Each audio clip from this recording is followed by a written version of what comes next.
नमस्कार प्यारे मित्रों। आज जानेंगे जीएस के प्रश्न जो पूर्व की परीक्षाओं में पूछे गए हैं, आगामी परीक्षाओं के लिए महत्वपूर्ण है। उन्हीं प्रश्नों पर चर्चा किया जाएगा। ये जो सेट है ये पीसीएस प्री का सेट है जो पीसीएस में पूछे जा रहे हैं बार बार प्रश्न, उन्हीं प्रश्नों को लिया है, याद रखिएगा। अब प्रश्न को जान लेते हैं। यहाँ पे प्रश्न दिया है, निम्नलिखित में से कौन सी पुस्तकें गुप्त काल में लिखी गई थी। तो यहाँ पे 4 पुस्तकें दी। यहाँ पे ये पूछा है कि गुप्त काल में कौन सी पुस्तकें लिखी गई थी। तो यहाँ पे पहली पुस्तक का नाम दिया है न्याय अवतार, फिर दूसरा दिया है मुद्रा राक्षस, फिर मेघदूत और फिर नेसत चरित। तो यहाँ पे 4 पुस्तकें दी हैं।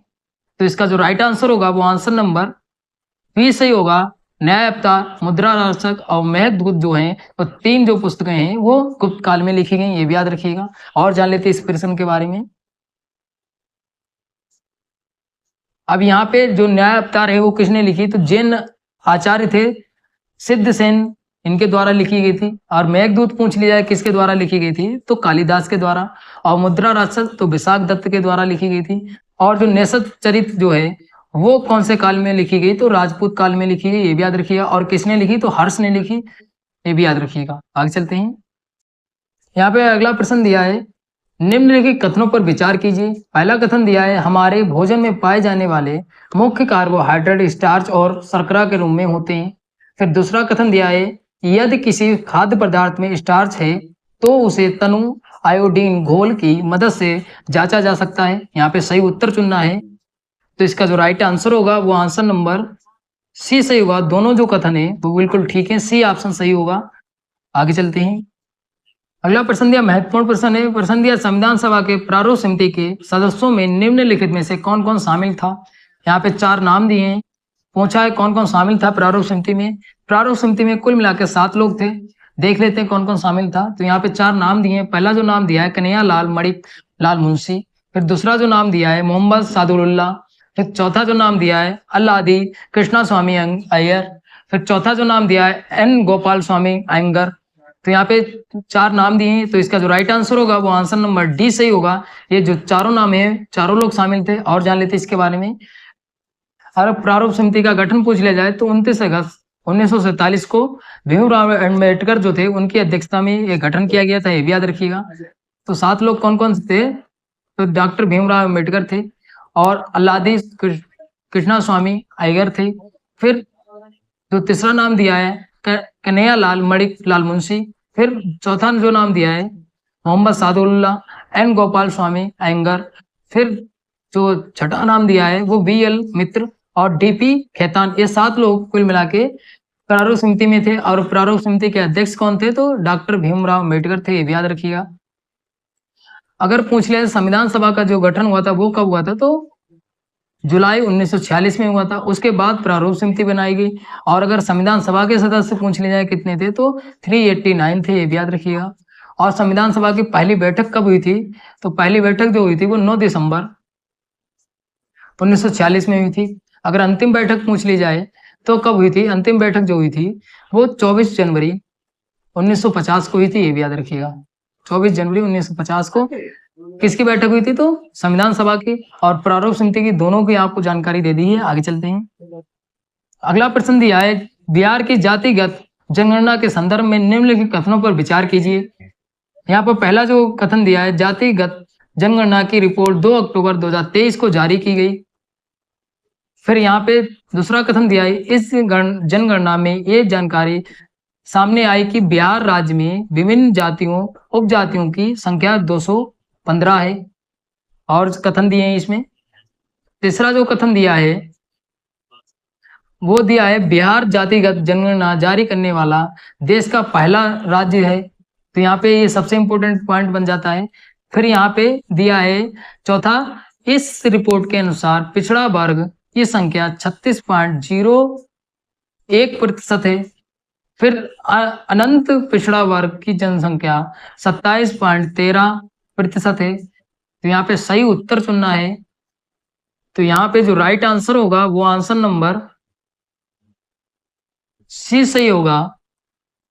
जो 3 कथन है वो बिल्कुल ठीक है। चौथा कथन में जो है जो पिछड़ा वर्ग है उसकी संख्या ठीक है और जो अनंत पिछड़ा वर्ग है उसकी भी संख्या ठीक बताई। लेकिन इसके बाद भी अनुसूचित जाति की संख्या 65% है।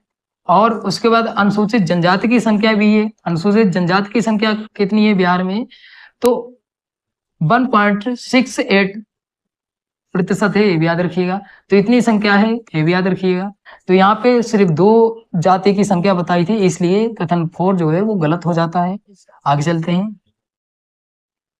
फिर अगला प्रश्न दिया, महत्वपूर्ण प्रश्न है। प्रश्न दिया है, निम्नलिखित में से कौन सा नृत्य उसके संबंधित राज्य के साथ सही सुमेलित है? यहाँ पे सही सुमेलित पूछा है।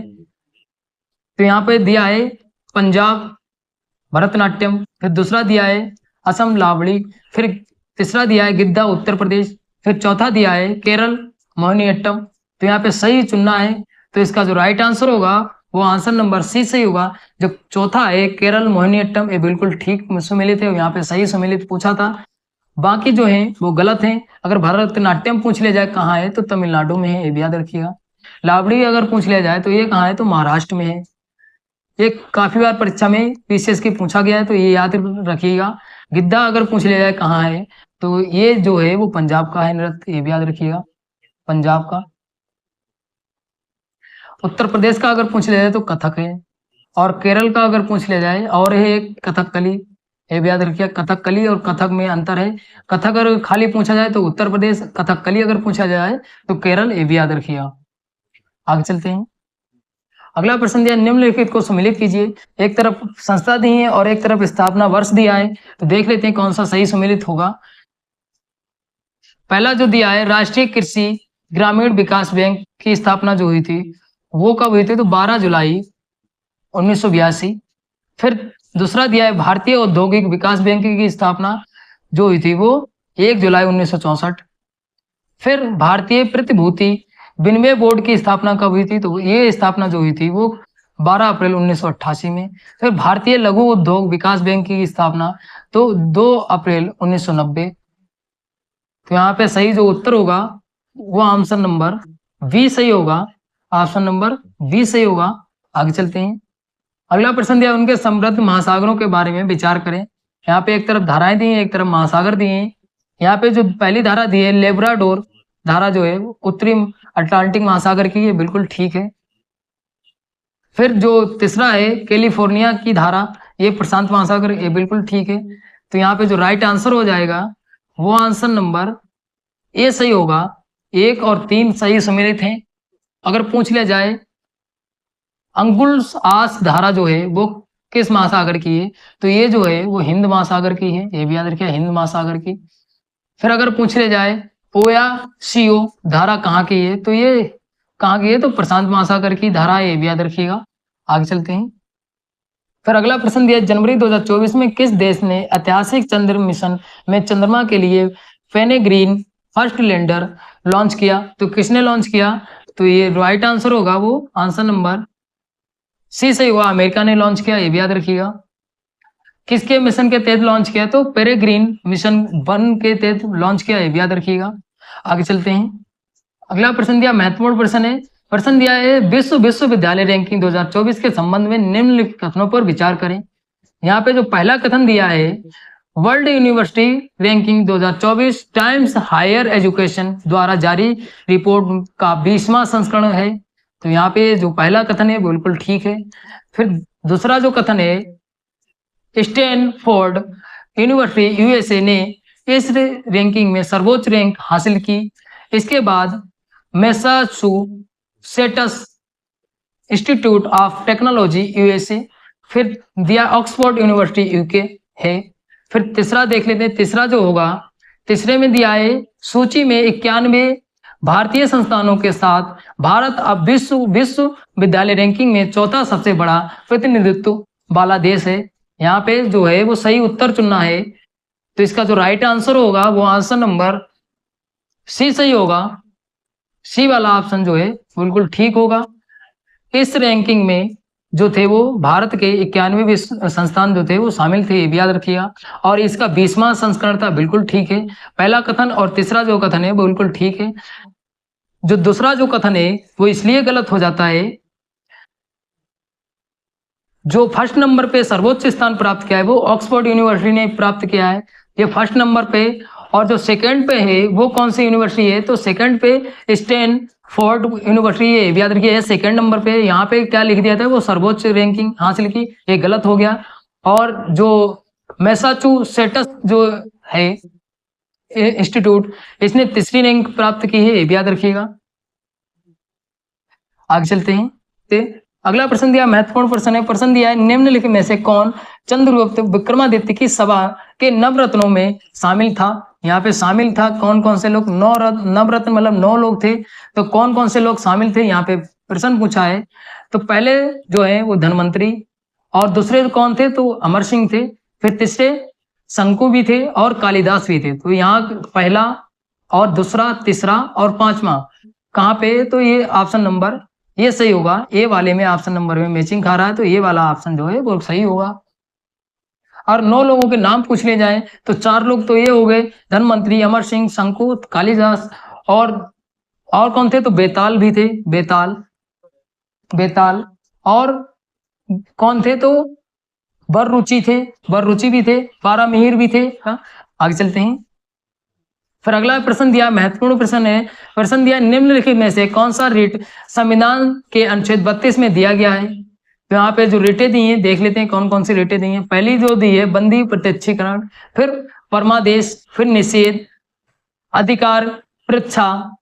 तो यहाँ पे जो राइट आंसर होगा वो आंसर नंबर डी से हुआ। चारों रेटें हैं जो अनुच्छेद 32 में बताई गई। कुल मिला के अनुच्छेद 32 में 5 रेटें बताई गई हैं।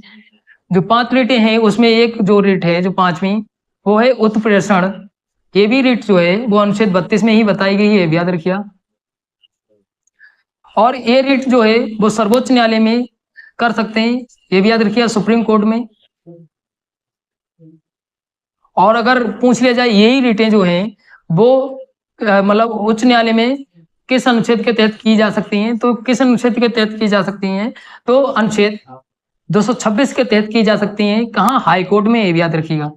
आगे चलते हैं। अगला प्रश्न दिया, निम्नलिखित में से उष्ण कटिबंधीय वर्षा वन वायुम की विशेषताएं हैं। यहाँ पे 4 विशेषताएं दी हैं, देख लेते हैं कौन कौन सी विशेषताएं होंगी। तो यहाँ पे पहली जो विशेषता दी है वो बहुत अधिक वार्षिक वर्षा, फिर दूसरी विशेषता दी है उच्च औसत तापमान, फिर तीसरी दी है पोषक तत्वों की कमी वाली मिट्टी, फिर चौथी जो दी है प्रजातियों की समृद्धि का उच्च स्तर। तो यहाँ पे सही उत्तर चुनना है, तो इसका जो सही आंसर होगा वो आंसर नंबर डी से हुआ। चारों जो हैं वो विशेषताएं हैं, याद रखिएगा। आगे चलते हैं। अगला प्रश्न है, निम्नलिखित कथनों पर विचार करें। निम्नलिखित में से कौन सा कथन सही है, यहाँ पे सही कथन बताना है। पहला जो कथन दिया है, अविश्वास प्रस्ताव मंत्रिपरिषद में विश्वास की कमी व्यक्त करने वाला प्रस्ताव है, बिल्कुल ठीक है। फिर दूसरा दिया है, अविश्वास प्रस्ताव लाने के लिए कम से कम 50% सदस्यों की मंजूरी होनी चाहिए। फिर तीसरा कथन देख लेते हैं। तीसरा जो कथन दिया है, लोकसभा में अविश्वास प्रस्ताव लोकसभा की प्रक्रिया और आचरण के नियमों के प्रावधानों द्वारा शासित होता है।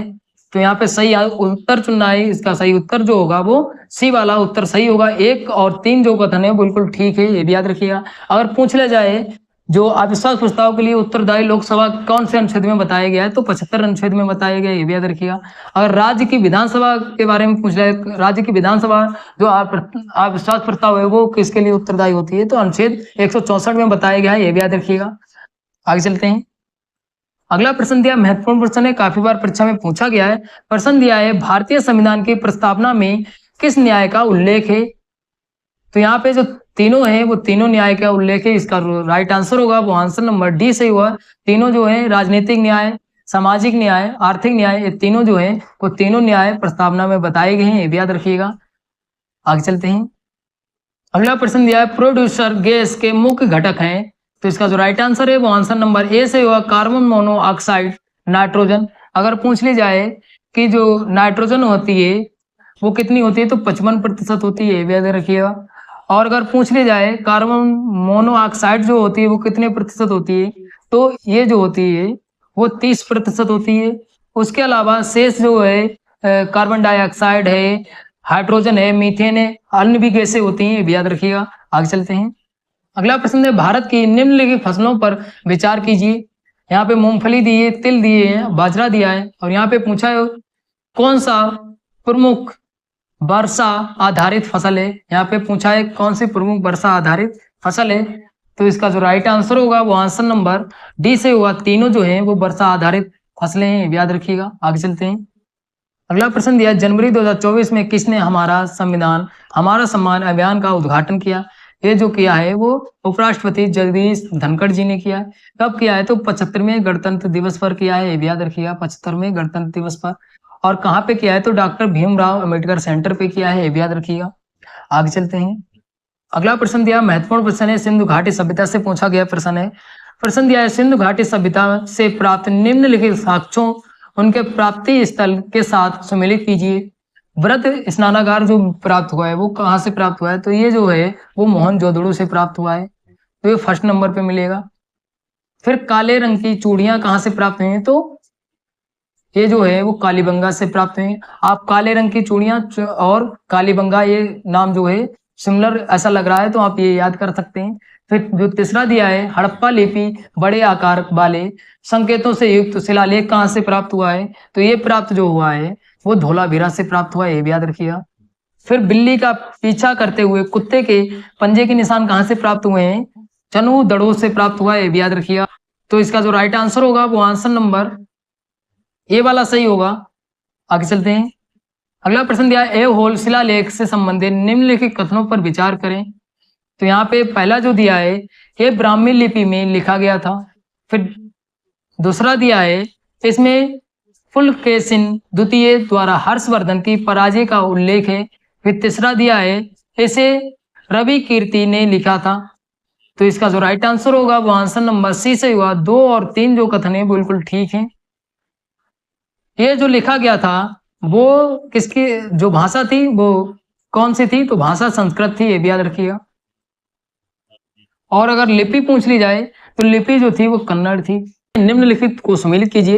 एक तरफ घटनाएं दी हैं और एक तरफ वर्ष दिया है, देख लेते हैं। जो यहाँ पे पहली घटना दी है, बीजापुर के सरदार अफजल खान की हत्या, ये जो हुई थी ये हुई थी 1659 में हुई थी। फिर दूसरा जो घटना दी है, शिवाजी द्वारा दक्कन के मुगल सूबेदार शाइस्ता खान पर हमला, ये कब हुआ था? तो ये जो हुआ था वो 1663 में हुआ था। फिर सूरत की पहली लूट ये जो हुई थी वो 1664 में हुई थी। फिर सूरत की दूसरी लूट कब हुई थी? तो 1670 में हुई थी। तो इसका राइट आंसर देख लेते हैं। इसका जो राइट आंसर होगा वो आंसर नंबर सी सही होगा। ऑप्शन नंबर सी सही होगा। आगे चलते हैं। अगला प्रश्न दिया, निम्नलिखित में से कौन सा सही सुमिलित नहीं है? यहाँ पे सही सुमिलित बताना है कौन सा नहीं है। यहाँ पे पार्क दिए हैं और राज्य दिए हैं। तो पहला जो पार्क दिया है दुधवान राष्ट्रीय उद्यान जो है वो उत्तर प्रदेश दिया है। फिर हेमिस राष्ट्रीय उद्यान कर्नाटक दिया है। फिर दाचीगाम राष्ट्रीय उद्यान जम्मू कश्मीर में दिया है। फिर दराहा राष्ट्रीय उद्यान हरियाणा दिया है। तो यहाँ पे बताना है कौन सा सम्मिलित नहीं है। तो इसका जो राइट आंसर होगा वो आंसर नंबर ए सही होगा। 2 और 4 जो है वो सही सम्मिलित नहीं है। हेमिस राष्ट्रीय उद्यान जो है वो कर्नाटक नहीं है बल्कि कहाँ है? तो लद्दाख में है, लद्दाख। और अगर क्षेत्रफल की दृष्टि से पूछ लिया जाए तो भारत का सबसे बड़ा है, याद रखिएगा। फिर दरहा जो राष्ट्रीय उद्यान है वो कहाँ है? तो ये राजस्थान में। अगला प्रश्न दिया है, दिसंबर 2023 में दुनिया का दूसरा सबसे बड़ा वैश्विक इस्पात उत्पादक कौन बना है?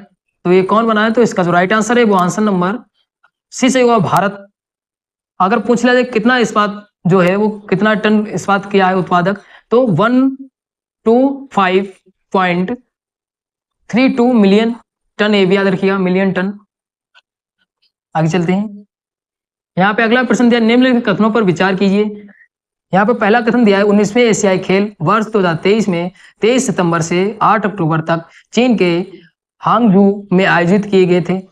फिर दूसरा कथन दिया है भारत ने 19वें एशियाई खेलों में 28 स्वर्ण 38 रजत 41 कांस्य सहित कुल 107 पदक जीते। फिर तीसरा कथन देख लेते हैं। तीसरा कथन दिया एशियाई खेल 2023 रैंकिंग में जापान 201 स्वर्ण के साथ पदक तालिका पहले स्थान पर रहा है। तो यहाँ पे सही आंसर देख लेते हैं कौन सा होगा। सही आंसर जो होगा वो आंसर नंबर ए सही होगा। 1 और 2 जो कथन है वो बिल्कुल ठीक है। अगर पूछ लिया जाए इस तालिका में जो एशियाई खेल हुए हैं उसकी तालिका में जापान जो है वो उसका कौन सा स्थान रहा है, तो 52 नंबर पे रहा है, 201 पदक जीत के, याद रखिएगा। यहाँ पे अगला प्रश्न दिया है, निम्नलिखित कथनों पर विचार करें। पहला कथन दिया है, भारत के राज्यों केंद्र शासित प्रदेशों में बिहार का जनसंख्या घनत्व सबसे अधिक है। फिर दूसरा दिया है, उत्तर पूर्वी राज्यों में असम की जनसंख्या सबसे अधिक है। फिर तीसरा दिया है, भारत में सबसे बड़ा भौगोलिक क्षेत्रफल राजस्थान के बाद मध्य प्रदेश का है। तो यहाँ पे सही उत्तर चुनना है, देख लेते हैं कौन सा उत्तर सही होगा। तो इसका जो राइट आंसर होगा वो आंसर नंबर सी सही होगा। दो और तीन जो कथन है बिल्कुल ठीक है। उत्तर पूर्वी राज्यों में असम जो है जनसंख्या में सबसे अधिक है, जनसंख्या असम में, ये भी याद रखिएगा। और राजस्थान क्षेत्रफल की दृष्टि से सबसे बड़ा है, ये भी याद रखिएगा। फिर अगर उसके बाद पूछ लिया जाए तो उसके बाद जो है वो मध्य प्रदेश है। फिर उसके बाद अगर पूछ लिया जाए फिर तो महाराष्ट्र, ये भी याद रखिएगा, महाराष्ट्र। मध्य प्रदेश के बाद कौन सा आता है, तो महाराष्ट्र का आता है नाम तीसरे स्थान पे। फिर बात कर लेते हैं जनसंख्या घनत्व के बारे में। अगर राज्यों में बात करें तो राज्यों में जो है वो जनसंख्या घनत्व बिहार में सबसे अधिक है, ये भी याद रखिएगा। अगर केंद्र शासित प्रदेश में करें तो एनसीआर दिल्ली में है जनसंख्या घनत्व, ये भी याद रखिएगा। और अगर सबसे कम पूछ लिया जाए राज्य में कहाँ पे जनसंख्या घनत्व है, तो अरुणाचल प्रदेश में, ये भी याद रखिएगा। आगे चलते हैं। अगला प्रश्न दिया, निम्नलिखित में से भारत का कौन सा राज्य अपनी सीमा 3 देशों नेपाल, भूटान, चीन से साझा करता है? तो ये कौन सा राज्य है, तो ये जो राज्य है वो सिक्किम है, ऑप्शन नंबर सी सही होगा। तो नेपाल हो गया, भूटान हो गया, चीन से साझा करता है। अगर अरुणाचल प्रदेश पूछ लिया जाए कौन से देशों की सीमा लगती है, तो म्यांमार है, और चीन और भूटान, ये 3 देशों की सीमा जो है वो अरुणाचल प्रदेश से भी लगती है, ये याद रखिएगा।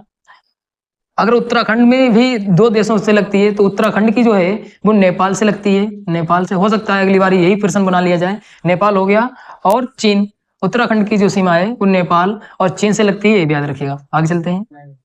अगला प्रश्न दिया है, निम्नलिखित कथनों पर विचार करें। पहला कथन दिया है, टाइलिन एंजाइम दूध के लैक्टोज शर्करा को तोड़ता है। फिर दूसरा दिया है, ट्रिप्सन एंजाइम छोटी आंत में ट्रिप्सन प्रोटीन को तोड़ता है और पेट में शुरू हुई पाचन की प्रक्रिया को जारी रखता है।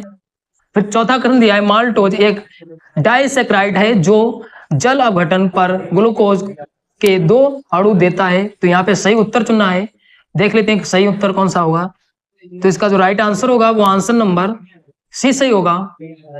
एक जो कथन है वो गलत है, जो लैक्टोज है वो किस में तोड़ता है, तो ग्लूकोज है, और ग्लूकोज है इसमें एंजाइम को तोड़ देता है, ये भी याद रखिएगा। आगे चलते हैं। अगला प्रश्न दिया है, निम्नलिखित में से भारतीय राष्ट्रीय कांग्रेस के कौन से सत्र में महिला अध्यक्ष थी? तो यहाँ पे सत्र दिए हैं और कौन, ये पूछा है कौन से सत्र में महिला अध्यक्ष थी। तो इसका जो राइट आंसर होगा वो आंसर नंबर बी सही होगा। जो एक है कलकत्ता जो अधिवेशन हुआ था 1917 में, इसमें जो सबसे पहली जो महिला अध्यक्ष थी वो एनी बेसेंट थी, ये भी याद रखिएगा। कहाँ पे अधिवेशन हुआ था, तो कोलकाता में हुआ था 1917 में, ये डेट भी याद रखिएगा। और पहली महिला कौन थी अध्यक्ष, तो एनी बेसेंट, ये भी याद रखिएगा। और जो दूसरा दिया है, कानपुर अधिवेशन जो हुआ था 1925 में, इसमें जो थी कौन महिला अध्यक्ष थी, तो सरोजिनी नायडू थी, ये भी याद रखिएगा। और ये कानपुर में अधिवेशन हुआ था। और जो लाहौर अधिवेशन हुआ था कांग्रेस का दिसंबर 1929 में, इसमें जो स्वराज जो नारा था उसको लक्ष्य बनाकर ये अधिवेशन किया गया था, ये भी याद रखिएगा।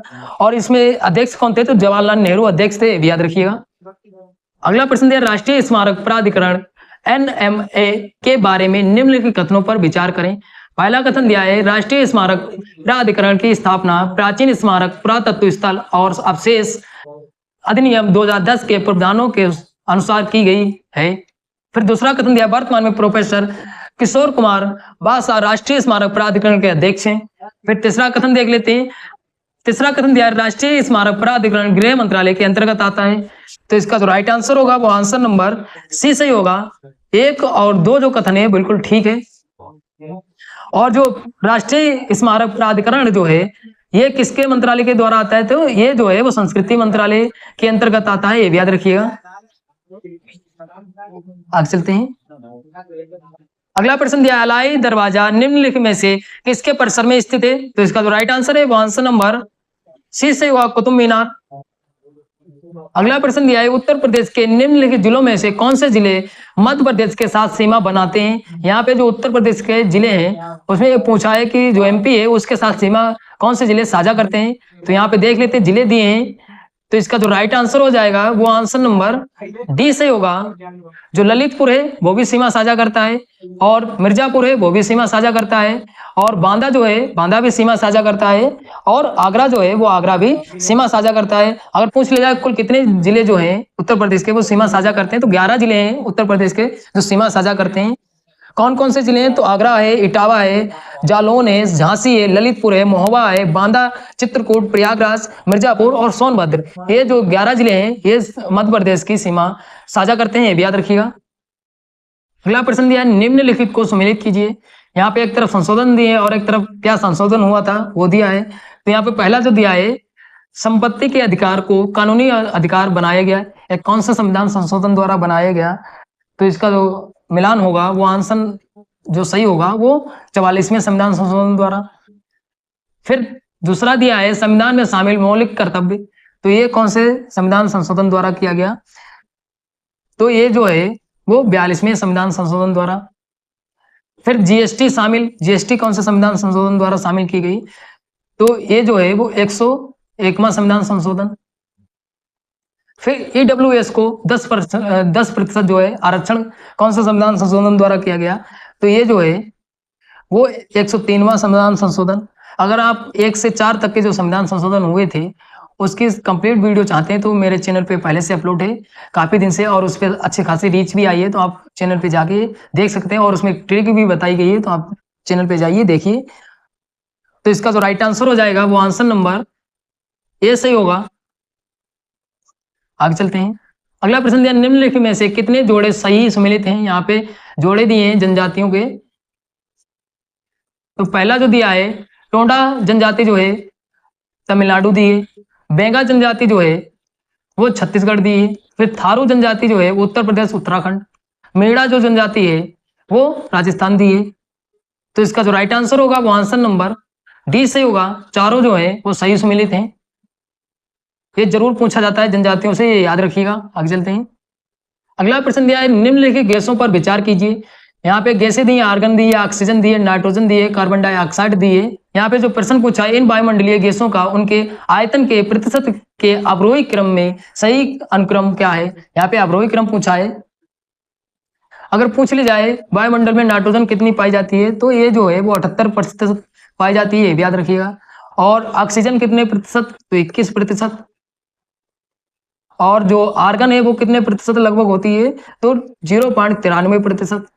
CO2 जो है वो कितने प्रतिशत होती है? तो 0.03% होती है। तो इसका जो राइट आंसर होगा वो आंसर नंबर सी से होगा। आगे चलते हैं। अगला प्रश्न दिया, निम्नलिखित में से कौन सा सही सम्मिलित है? यहाँ पे सही सम्मिलित बताना है। एक तरफ संस्थाएं दी है और किसने स्थापना की, उनके नाम दिए हैं। तो पहला जो संस्था दी है सोशल सर्विस लीग, तो ये जो है गोपाल कृष्ण गोखले। और फिर दिया है सर्विसेज ऑफ इंडिया सोसाइटी, किसने स्थापना की? तो NM जोशी। फिर तीसरा दिया है भारतीय राष्ट्रीय सामाजिक सम्मेलन, MG रनाडे। तो यहाँ पे जो राइट आंसर होगा वो आंसर नंबर डी सही होगा। तीनों जो हैं वो सही सम्मिलित हैं। अगर पूछ ले जाए सोशल सर्विस लीग की स्थापना कब हुई थी, तो ये जो हुई थी वो 1911। फिर सर्विसेज ऑफ इंडिया सोसाइटी की स्थापना पूछ ली जाए तो ये जो हुई थी 1905 में। भारतीय राष्ट्रीय सामाजिक सम्मेलन, तो ये जो हुआ था वो 1887। आगे चलते हैं। अगला प्रश्न दिया, अंतरराष्ट्रीय वित्त निगम IFC के बारे में निम्नलिखित कथनों पर विचार करें। पहला कथन दिया है, ये विश्व आर्थिक मंच की एक सहयोगी संस्था है।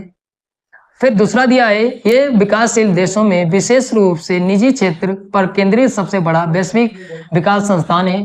फिर तीसरा जो कथन दिया है, इसका लक्ष्य स्थायी कृषि अवसरों को बढ़ाना, स्वास्थ्य देखभाल और शिक्षा में सुधार करना है। यहाँ पे सही उत्तर चुनना है। तो इसका जो राइट आंसर होगा वो आंसर नंबर सी सही होगा। 2 और 3 जो कथन है बिल्कुल ठीक है। ये विश्व आर्थिक मंच का सहयोगी संस्थान नहीं है, बल्कि किसका है? तो वर्ल्ड बैंक का है, याद रखिए, वर्ल्ड बैंक का। आगे चलते हैं। अगला प्रश्न दिया, निम्नलिखित में से कौन सा सही सम्मिलित नहीं है? यहाँ पे नहीं पूछा है, देख लेते हैं। यहाँ पे एक तरफ नदियां दी हैं और एक तरफ स्थल दिए हैं। तो यहाँ पे पहला जो स्थल दिया है आलमगीरपुर जो है वो हिंडन नदी दी है।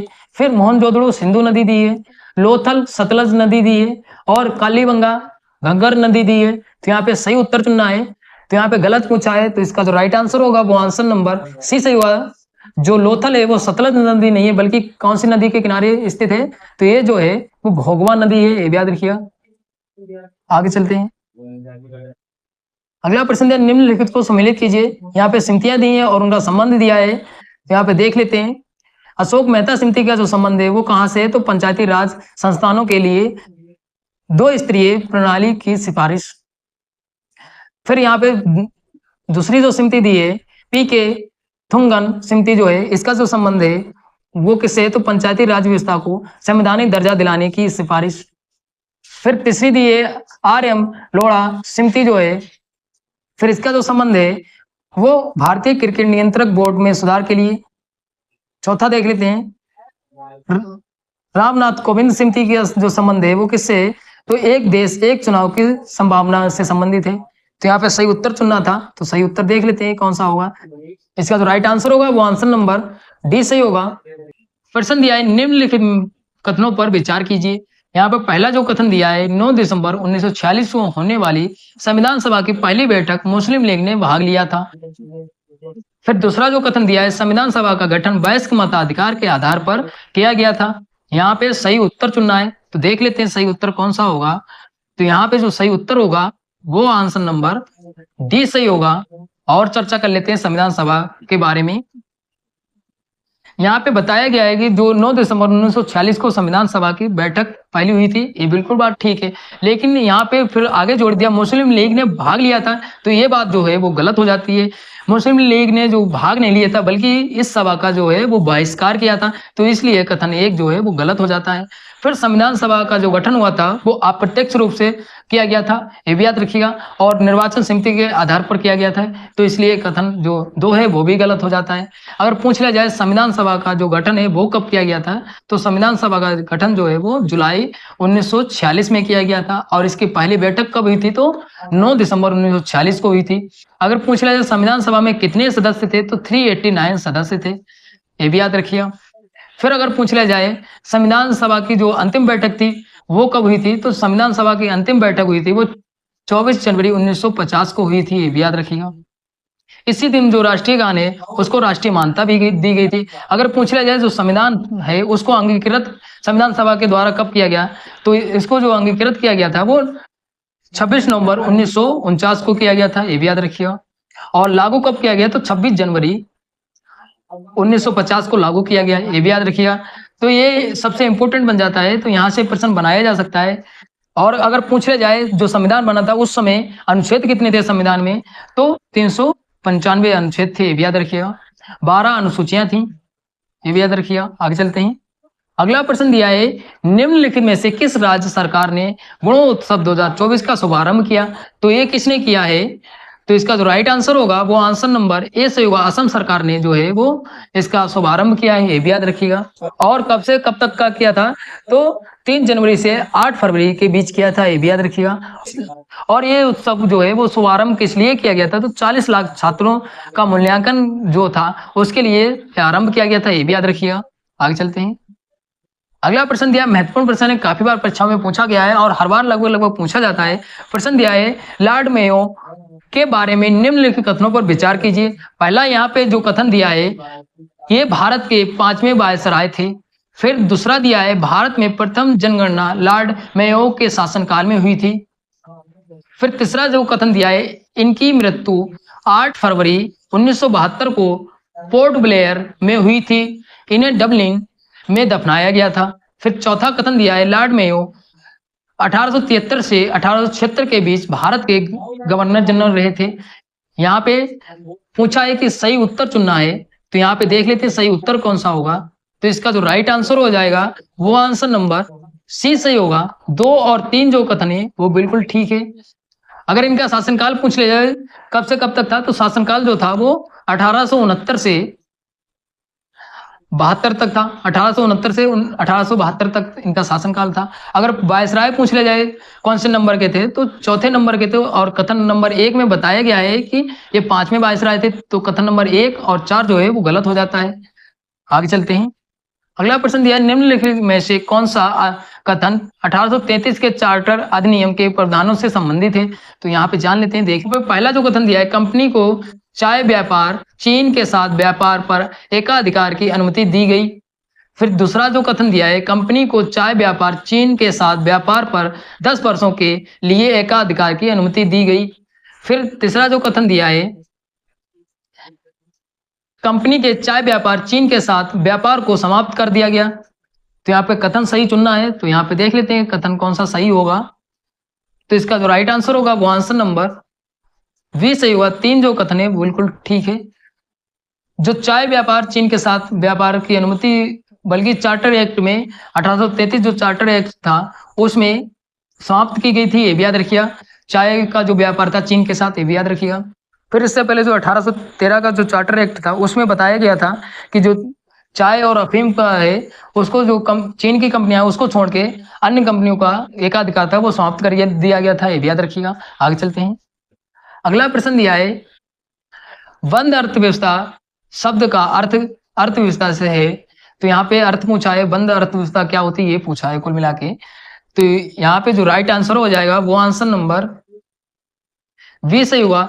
ना तो निर्यात होता है और ना ही आयात होता है, ये बंद अर्थव्यवस्था का अर्थ होता है, ये भी याद रखिए। और थोड़ा सा जान लेते हैं इसके बारे में। जो बंद अर्थव्यवस्था होती है वो आमतौर पर जो अन्य देश हैं उसके साथ व्यापार नहीं करता है और ना ही उसका वित्तीय आदान प्रदान होता है। इसलिए कुल मिला के ये होता है कि ना तो आयात होगा और ना ही निर्यात होगा, ये बंद अर्थव्यवस्था का अर्थ होता है, ये भी याद रखिएगा। आगे चलते हैं। अगला प्रश्न दिया, महत्वपूर्ण प्रश्न है, काफी बार परीक्षा में पूछा गया है। प्रश्न दिया है, निम्नलिखित को सम्मिलित कीजिए। एक तरफ आपके पुरस्कार दिए, एक तरफ संबंधित क्षेत्र दिए। तो जान लेते हैं कौन सा यहाँ पे सही विकल्प होगा। तो यहाँ पे जो दिया है, शांति स्वरूप भटनागर पुरस्कार जो है वो किससे संबंधित है? तो ये जो है संबंधित वो विज्ञान से संबंधित है। फिर मान बुकर पुरस्कार जो है वो किससे संबंधित है? तो ये साहित्य से संबंधित है। फिर ग्रैमी पुरस्कार जो है वो किससे संबंधित है? तो ग्रैमी जो पुरस्कार है वो संगीत से संबंधित है। फिर एमी अवार्ड्स जो है वो किससे संबंधित हैं? तो ये जो है वो टेलीविजन उद्योग से संबंधित हैं। तो यहाँ पे सही उत्तर चुनना है। तो देख लेते हैं सही उत्तर कौन सा होगा। तो इसका जो राइट आंसर हो जाएगा वो आंसर नंबर सी सही होगा। आंसर नंबर सी सही होगा। आगे चलते हैं। अगला प्रश्न दिया, निम्नलिखित कथनों पर विचार कीजिए। यहाँ पे कथन दिए हैं। पहला जो कथन दिया है, भारत में जंगली एशियाई हाथियों की सबसे अधिक आबादी, इसके साथ ही भारतीय राज्यों में हाथियों की सबसे अधिक संख्या महाराष्ट्र में है। फिर दूसरा दिया है, international union for conservation of nature की रेड लिस्ट के अनुसार इसे विलुप्त प्राय के रूप में वर्गीकृत किया गया है। तो यहाँ पे सही उत्तर चुनना है। तो देख लेते हैं सही उत्तर कौन सा होगा। तो इसका जो राइट आंसर हो जाएगा वो आंसर नंबर बी सही होगा। आंसर नंबर बी सही होगा। केवल 2 जो कथन है वो बिल्कुल ठीक है। अगर एशियाई हाथियों की संख्या सबसे अधिक पूछ ली जाए कहाँ पे, तो ये महाराष्ट्र में नहीं बल्कि कहाँ है? तो कर्नाटक में है। तो यहाँ पे कथन नंबर 1 जो है वो गलत हो जाता है। आगे चलते हैं। अगला प्रश्न दिया, महत्वपूर्ण प्रश्न है, प्रश्न पूछा भी जा चुका है और आगामी परीक्षाओं के लिए भी महत्वपूर्ण है। प्रश्न दिया है, निम्नलिखित कथनों पर विचार कीजिए। यहाँ पे कथन दिए हैं। पहला जो कथन दिया है, 106वां संविधान संशोधन अधिनियम महिलाओं के लिए लोकसभा राज्य विधानसभाओं में 33% आरक्षण के प्रावधान से संबंधित है। फिर दूसरा जो कथन दिया है, भारत के पुराने संसद भवन को अब संविधान सदन का नाम दिया गया है। फिर तीसरा जो कथन दिया है, वैश्विक नवाचार सूचकांक 2023 में भारत की रैंकिंग 132 देशों में 40वीं है। यहाँ पे सही उत्तर चुनना है। तो इसका जो राइट आंसर हो जाएगा वो आंसर नंबर डी सही होगा। तीनों जो कथन है बिल्कुल ठीक है। प्रश्न सेम इसी तरीके से पूछा जा सकता है। यहाँ पे जो रैंकिंग नवाचार की दी है 2023 की, ये हटा के 2024 की पूछी जा सकती है। बाकी जो कथन है वो बिल्कुल ऐसे सेम टू सेम पूछे जा सकते हैं। तो महत्वपूर्ण प्रश्न है। अगर आप जो 33% जो आरक्षण महिलाओं को दिया गया है लोकसभा और राज्य विधानसभाओं में, उसके बारे में स्पेशली वीडियो देखना चाहते हैं तो मैंने पहले से चैनल पे अपलोड कर रखी है। उसमें बाकायदा कौन से अनुच्छेद में बताया गया है और कितनी ST ST में है, इन सभी के बारे में संपूर्ण जानकारी दी है। अगर आपने उस वीडियो को देख लिया तो जो भी 106वां संविधान संशोधन है उसके बारे में अगर कहीं से भी प्रश्न बनेगा तो उससे बच के नहीं जाएगा। तो आप वो वीडियो जरूर देखिएगा। अगला प्रश्न दिया है, औद्योगिक अल्कोहल के संबंध में निम्नलिखित कथनों पर विचार कीजिए। पहला कथन दिया है, उद्योग विकास और विनिमय अधिनियम 1951 केंद्र सरकार को औद्योगिक अल्कोहल को विनियमित करने की शक्ति प्रदान करता है। फिर दूसरा कथन दिया है औद्योगिक अल्कोहल को उच्च मात्रा में मेथनॉल जैसे योजक होते हैं जो इसे विषारत बनाते हैं। यहाँ पे सही उत्तर चुनना है। तो इसका जो राइट आंसर हो जाएगा वो आंसर नंबर सी सही हुआ। दोनों जो कथन है बिल्कुल ठीक है। आगे चलते हैं। अगला प्रश्न दिया है, महत्वपूर्ण प्रश्न दिया है, निम्नलिखित राज्यों के गठन का सही क्रम क्या है। यहाँ पे राज्य दिए हैं 4 और इनका गठन कब कब हुआ है तो ये पूछा है। तो अगर पूछ लिया जाए हरियाणा का गठन कब हुआ था तो हरियाणा का 1966 में हुआ था। फिर अगर नागालैंड का अगर देख लें तो नागालैंड का जो हुआ था वो 1963 में हुआ था। फिर अगर सिक्किम का देखें तो सिक्किम का जो हुआ था वो 1976 में हुआ था। फिर मेघालय का अगर देखें तो मेघालय का 1972 में हुआ था। तो सबसे पहले कौन सा आना चाहिए तो नागालैंड, मतलब 3 नंबर पे। और 3 जो है वो डी वाले में ही केवल दिया, तो डी वाला ऑप्शन जो है वो बिल्कुल ठीक हो जाएगा। आगे चलते हैं। अगला प्रश्न दिया, महत्वपूर्ण प्रश्न है। प्रश्न दिया है, भारत के स्वतंत्रता संग्राम के दौरान की निम्नलिखित घटनाओं को काल अनुक्रमिक क्रम में व्यवस्थित कीजिए। यहाँ पे घटनाएं दी हैं, उसका काल क्रम में व्यवस्थित करना है। तो यहाँ पे 4 घटनाएं दी हैं। तो यहाँ पे वर्ष पूछा है कौन से वर्ष में कौन सी घटना हुई थी। तो यहाँ पे होम रूल लीग आंदोलन जो हुआ था वो कब हुआ था तो ये 1916 में। सूरत विभाजन जो हुआ था वो 1907 में। खेड़ा सत्याग्रह जो हुआ था वो कब हुआ था तो ये जो हुआ था 1918 में। मार्ले मिंटो सुधार जो आंदोलन हुआ था वो कब हुआ था तो ये जो हुआ था वो 1909 में। तो यहाँ पे सबसे पहले जो आना चाहिए वो 1907 आना चाहिए, मतलब 2 वाला। तो यहाँ पे 2 वाले केवल सी में दिया है, तो ऑप्शन नंबर सी जो है वो ठीक हो जाएगा। आगे चलते हैं। अगला प्रश्न दिया है, फिएट मनी के संदर्भ में निम्नलिखित कथनों पर विचार कीजिए।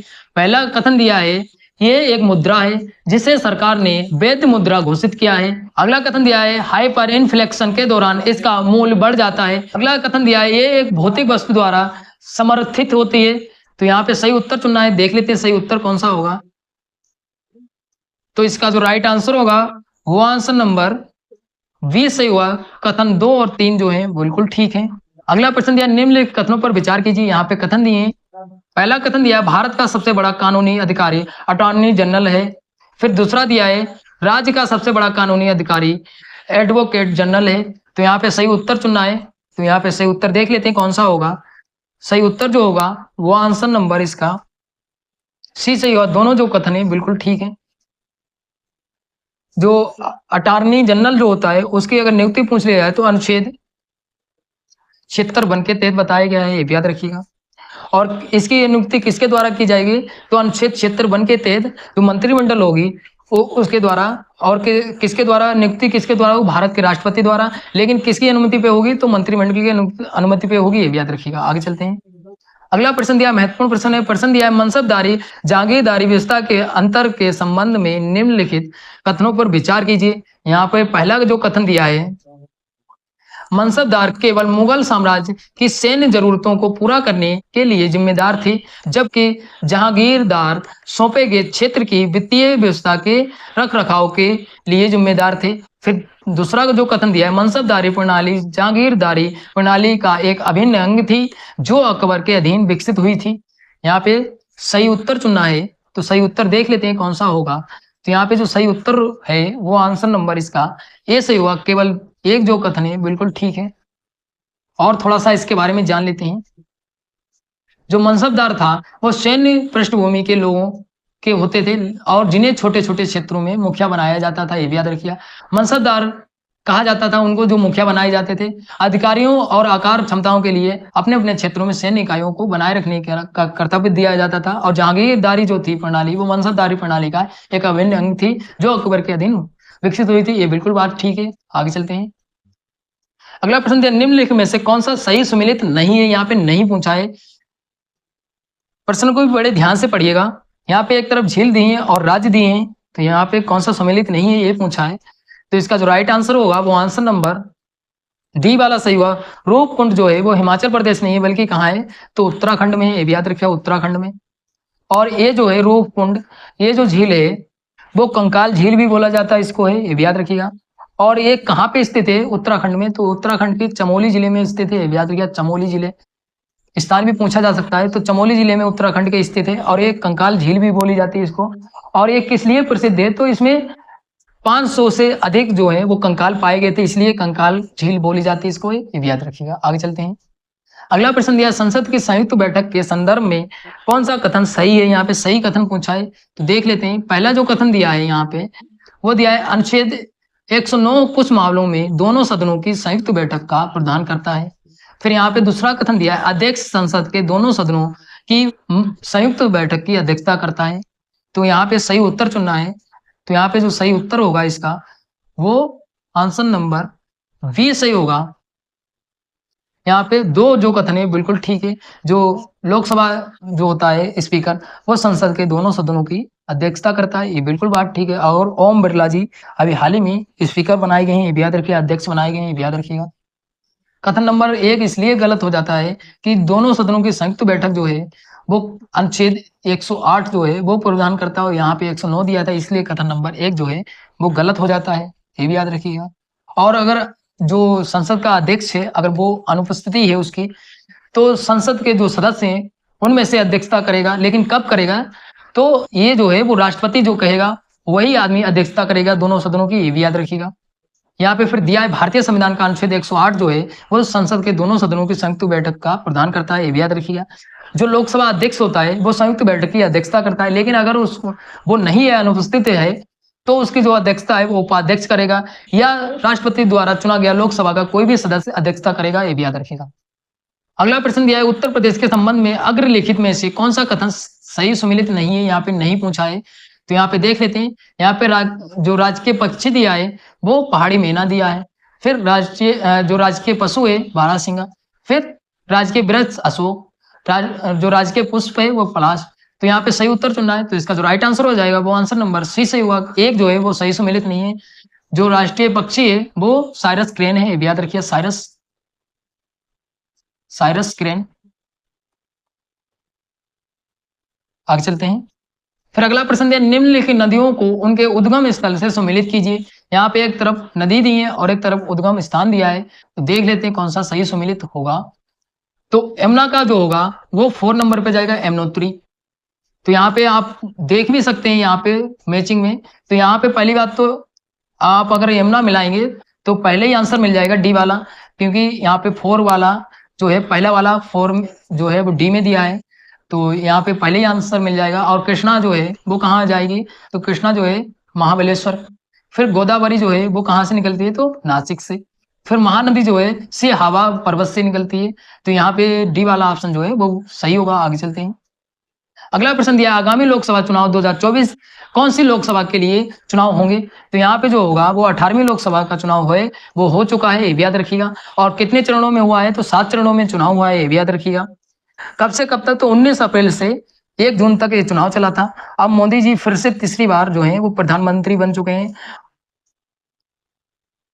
अगर आप 18वीं लोकसभा के बारे में संपूर्ण जानकारी लेना चाहते हैं तो मैंने 18वीं लोकसभा के बारे में संपूर्ण जानकारी दे रखी है। सबसे कम उम्र का सांसद कौन बना है, महिला कितनी सांसद बनी है, और अभी तक सबसे ज्यादा वोटों से कौन जीता है, नोटा पे कहाँ पे सबसे ज्यादा वोट पड़े, इन सभी के बारे में वहाँ उस वीडियो में चर्चा किया है। तो 18वीं लोकसभा चुनाव के विवरण ऐसा थंबनेल मिलेगा आपको, उसमें देखिए, लगभग 20 मिनट की वीडियो है। अगर 18वीं लोकसभा से कोई भी प्रश्न बनेगा तो वहां से बच के नहीं जाएगा, तो आप वो वीडियो जरूर देखिएगा।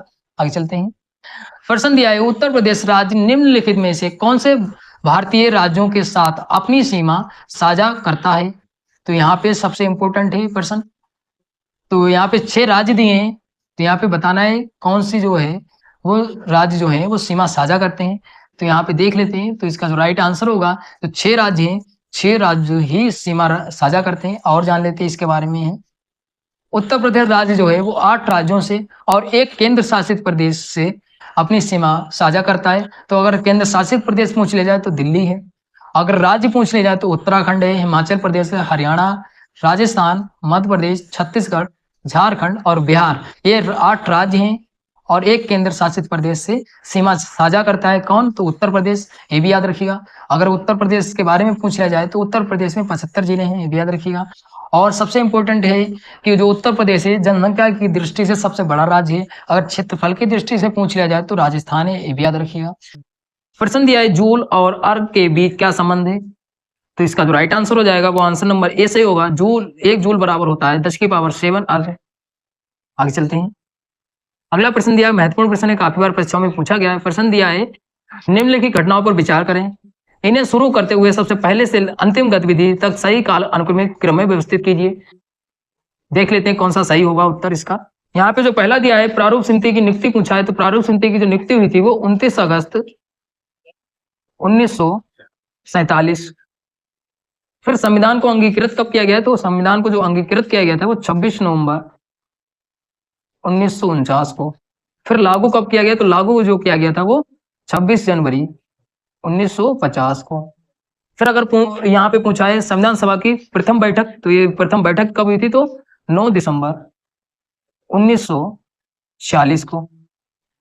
तो यहाँ पे आपको पहले कौन सा आना चाहिए? 1946 मतलब फोर्थ वाला, और यहाँ पे आपको दिख रहा होगा फोर्थ 2 में है, तो फिर देख लेते हैं। फिर 1946 के बाद कौन सा आना चाहिए? 1947 वन आना चाहिए, वन भी 2 में है, बी में और डी में दिया है।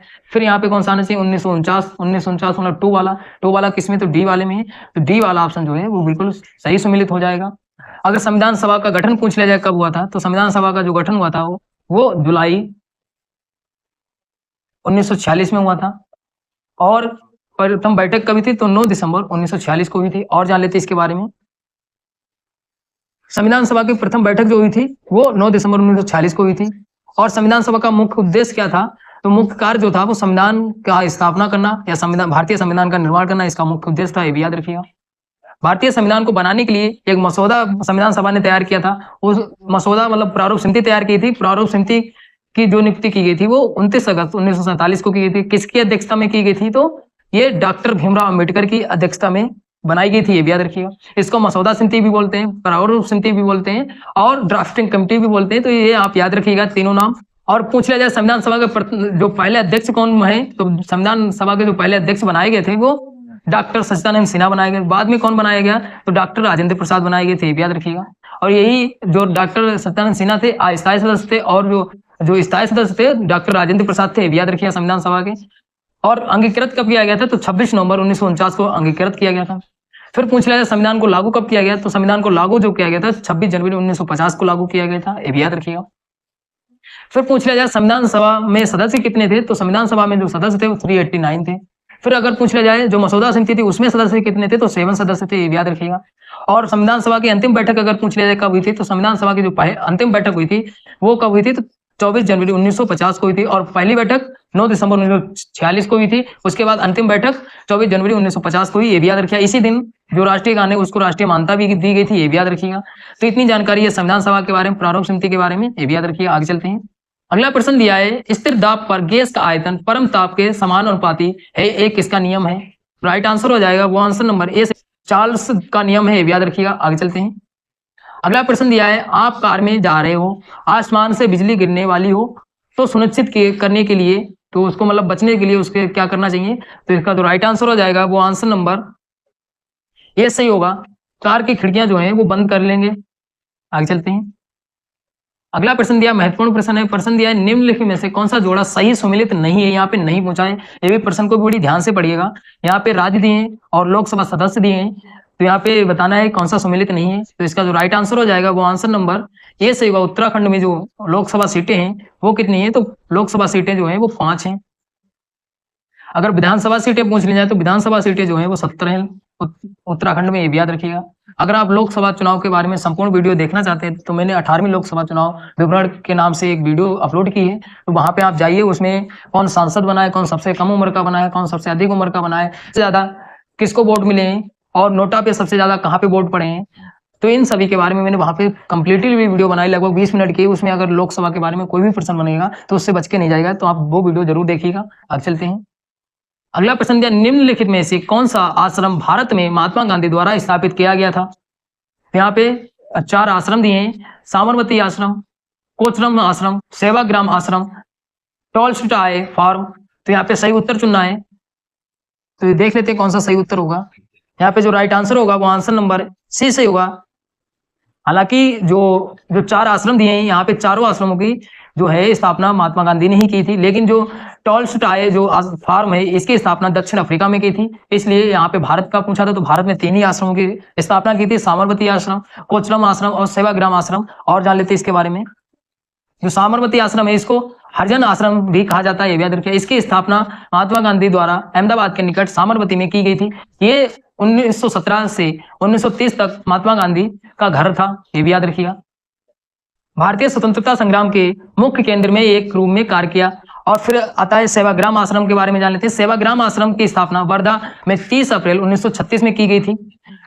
टॉलस्टॉय फार्म आश्रम की स्थापना महात्मा गांधी द्वारा दक्षिण अफ्रीका में की गई थी। तो यहाँ पे भारत का पूछा था, इसलिए ये भी गलत हो जाता है। और वैसे तो चारों आश्रमों की टॉलस्टॉय भी आश्रम महात्मा गांधी ने स्थापना की थी, लेकिन कहाँ की थी? दक्षिण अफ्रीका में की थी, ये भी याद रखिएगा। कोचरम आश्रम भारत में मोहनदास गांधी द्वारा स्थापित पहला आश्रम था, जिसकी स्थापना 25 मई 1915 को हुई थी। और ये जो आश्रम है कोचरम आश्रम गुजरात राज्य में अहमदाबाद शहर के पास स्थित था, ये भी याद रखिएगा।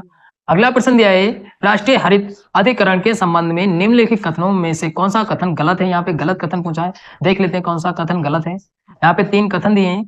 पहला जो कथन दिया है, इसकी स्थापना राष्ट्रीय हरित न्याय अधिकरण अधिनियम 2011 के तहत की गई।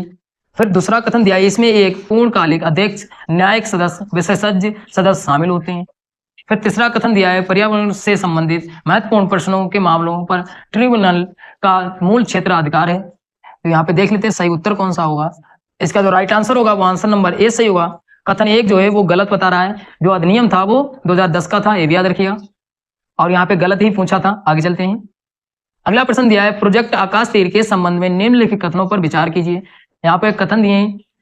पहला कथन दिया है, ये प्रोजेक्ट भारतीय वायुसेना से जुड़ा हुआ है। फिर दूसरा कथन दिया, आकाश तीर परियोजना वायु रक्षा नियंत्रक को स्वचालित करने के लिए एक अग्रणीय प्रयास के रूप में खड़ी है। यहाँ पे सही उत्तर चुनना है, तो देख लेते हैं सही उत्तर कौन सा होगा। तो इसका जो राइट आंसर हो जाएगा वो आंसर नंबर बी सही होगा। कथन 2 जो है बिल्कुल ठीक है।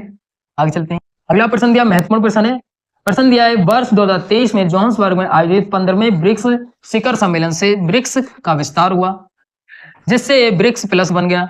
समूह में 6 नए देश जोड़े गए। निम्नलिखित में से कौन सा देश इनमें नए देशों में एक नहीं है? तो यहाँ पे ये पूछा है, जो 6 नए देश जोड़े गए उसमें कौन सा देश नहीं है? तो यहाँ पे जो राइट आंसर हो जाएगा वो आंसर नंबर बी सही होगा। हालांकि जो है अर्जेंटीना भी अब ब्रिक्स जो है समूह है उसका सदस्य नहीं बना है। हालांकि पहले जो सम्मेलन हुआ था उस समय अध्यक्षता लेने के लिए इसने हाँ की थी, बाद में इसने इनकार कर दिया ब्रिक्स जो अर्जेंटीना है। तो इसमें दोनों ऑप्शन सही है, ए बी और बी भी। ए भी याद रखिए। और जान लेते हैं इसके बारे में। जो ब्रिक्स सम्मेलन हुआ था वो जोहान्सबर्ग में आयोजित 15वें ब्रिक्स सम्मेलन में इसका विस्तार हुआ। और ये जोहान्सबर्ग कहाँ पड़ता है? तो दक्षिण अफ्रीका में पड़ता है, ये भी याद रखिए। और जोहान्सबर्ग में जब ब्रिक्स सम्मेलन हो रहा था उसी समय जो मोदी जी थे ब्रिक्स सम्मेलन में थे। और यहाँ पे उसी दिन क्या था, ये चंद्रयान जो भेजा गया था, चंद्रयान 3, उसकी लैंडिंग भी 23 अगस्त को हुई थी। तो वहीं से उन्होंने लाइव होके ये लैंडिंग का मतलब भाषण दिया था उस पे। किसने? तो मोदी जी ने। ये भी प्रश्न बनाया जा सकता है, तो ये भी याद रखिएगा। फिर इसको जब नए देश कौन से जोड़ने की बात हुई तो अर्जेंटीना, मिस्र, इथोपिया, सऊदी अरब, ईरान, संयुक्त अरब अमीरात, ये 6 देश जोड़ने की बात हुई थी। लेकिन इनको अध्यक्षता जो प्राप्त होनी थी 1 जनवरी 2024 को प्राप्त होनी थी, लेकिन उससे पहले जो अर्जेंटीना है उसने भी मना कर दिया था। कुल मिला के अब जो ब्रिक्स समूह है उसमें 5 देश ही जोड़े गए, याद रखिए। अर्जेंटीना भी इनकार कर दिया। जो ब्रिक्स है, ब्रिक्स के बारे में जान लेते हैं। हो सकता है ब्रिक्स के बारे में भी प्रश्न बनाया जा सकता है। तो ब्रिक्स जो है विश्व की अग्रणीय उभरती अर्थव्यवस्थाओं में कौन कौन से देश हैं? तो ब्राजील, रूस, भारत, चीन, दक्षिण अफ्रीका के समूह का संक्षिप्त रूप है ब्रिक्स, जिसको बोला जाता है। फिर आगे दिया है, वर्ष 2001 में ब्रिटिश अर्थशास्त्री जिम ओ नील ने ब्राजील, रूस, भारत, चीन की 4 उभरती अर्थव्यवस्थाओं का वर्णन करने के लिए ब्रिक्स शब्द दिया था, ये भी याद रखिएगा। फिर वर्ष 2006 में इसकी जो पहली समिट हुई थी, विदेश मंत्रियों की पहली जो समिट हुई थी, इसको जो इस समूह को औपचारिक रूप से नाम दिया गया ब्रिक्स, ये भी याद रखिएगा। फिर दिसंबर 2010 में दक्षिण अफ्रीका को ब्रिक्स में शामिल होने से ये इसका जो नाम पूरा हो गया है वो ब्रिक्स हो गया है। अब इसको ब्रिक्स प्लस के नाम से जाना जाता है। पहले 4 देश शामिल हुए थे, कौन कौन से? तो ब्राजील, रूस, भारत और चीन। फिर उसके बाद 2010 में जो साउथ अफ्रीका है वो शामिल हुआ, तो ब्रिक्स नाम हो गया। अब जो 5 देश शामिल हुए तो इसका ब्रिक्स प्लस नाम हो गया, ये भी याद रखिएगा। आगे चलते हैं। अगला प्रश्न दिया, सोशल मीडिया के संदर्भ में इन्फ्लुएंसर शब्द का क्या अर्थ है? तो यहाँ पे अर्थ पूछा है। इसका जो राइट आंसर हो जाएगा वो आंसर नंबर बी सही होगा। एक अर्थपूर्ण फॉलोवर्स वाला व्यक्ति जो उपभोक्ता की पसंद को प्रभावित कर सकता है, इसका अर्थ होता है, ये भी याद रखिएगा। आगे चलते हैं। फिर अगला प्रश्न दिया, महत्वपूर्ण प्रश्न है। हर बार परीक्षाओं में कोई ना कोई दिवस जरूर पूछा जाता है, देख लेते हैं। प्रश्न दिया है, निम्नलिखित में से कौन सा युग्म सही सुमिलित है? यहाँ पे सही सुमिलित पूछा है। तो इसका जो राइट आंसर हो जाएगा वो आंसर नंबर सी से होगा। आंसर नंबर सी से होगा। केवल 2 जो है वो सही सुमेलित है। अंतरराष्ट्रीय बालिका दिवस जो है वो 11 अक्टूबर को मनाया जाता है, बिल्कुल ठीक है।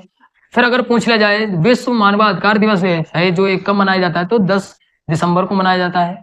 फिर राष्ट्रीय डाक दिवस जो मनाया जाता है वो 11 अक्टूबर को मनाया जाता है। फिर विश्व स्वास्थ्य दिवस जो मनाया जाता है वो कब मनाया जाता है, तो ये 7 अप्रैल को मनाया जाता है, 7 अप्रैल को। और 5 सितंबर को जो मनाया जाता है वो राष्ट्रीय शिक्षक दिवस मनाया जाता है, ये भी याद रखिएगा। और अगर पूछ लिया जाए राष्ट्रीय युवा दिवस कब मनाया जाता है, तो 12 जनवरी को मनाया जाता है। फिर अगर पूछ लिया जाए अंतरराष्ट्रीय युवा दिवस कब मनाया जाता है, तो 12 अगस्त को मनाया जाता है। फिर पूछ लिया जाए खेल दिवस कब मनाया जाता है, तो खेल दिवस जो है वो 29 अगस्त को मनाया जाता है। फिर अगर पूछ लिया जाए अंतरराष्ट्रीय महिला दिवस कब मनाया जाता है, तो 8 मार्च को मनाया जाता है। फिर अगर पूछ लिया जाए विश्व मातृभूमि दिवस कब मनाया जाता है, तो 2 फरवरी को मनाया जाता है। फिर पूछ लिया जाए विज्ञान दिवस कब मनाया जाता है, विज्ञान दिवस जो है वो 28 फरवरी को मनाया जाता है। तो इतने दिवस जो महत्वपूर्ण है वो याद रखिएगा। आगे चलते हैं। अगला प्रश्न दिया है निम्नलिखित में से कौन सही सुमेलित नहीं है, यहाँ पे नहीं पूछा है। तो पहला जो दिया है उत्तर प्रदेश के प्रथम मुख्यमंत्री गोविंद वल्लभ पंत। फिर दूसरा दिया है उत्तर प्रदेश के प्रथम विधानसभा अध्यक्ष पुरुषोत्तम दास टंडन। फिर तीसरा दिया है उत्तर प्रदेश के प्रथम लोकायुक्त विश्वभर दयाल।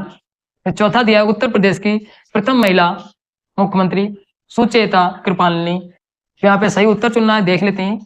तो इसका जो राइट आंसर हो जाएगा वो आंसर नंबर डी सही होगा। ए को जो है वो कोई सुमेलित नहीं है। आगे चलते हैं। निम्नलिखित में से मलक्का जल डमरू मध्य द्वारा कौन से सागर जुड़े हुए हैं। यहाँ पे सागर दिए हैं, कौन से सागर जुड़े हुए हैं ये पूछा है। तो इसका जो राइट आंसर हो जाएगा वो आंसर नंबर डी सही होगा। आंसर नंबर डी सही होगा। 3 और 4 जो है वो जुड़े हुए हैं। तो यहाँ पे जो 3 दिया है अंडमान सागर और दक्षिण चीन सागर, ये जो है वो जुड़े हुए हैं, इससे भी याद रखिएगा। आगे चलते हैं। अगला प्रश्न दिया है प्रवर्तन निर्देशालय के संदर्भ में निम्नलिखित कथनों पर विचार कीजिए। यहाँ पे जो पहला कथन दिया है यह एक वैधानिक निकाय है जो गृह मंत्रालय के अधीन कार्य करता है।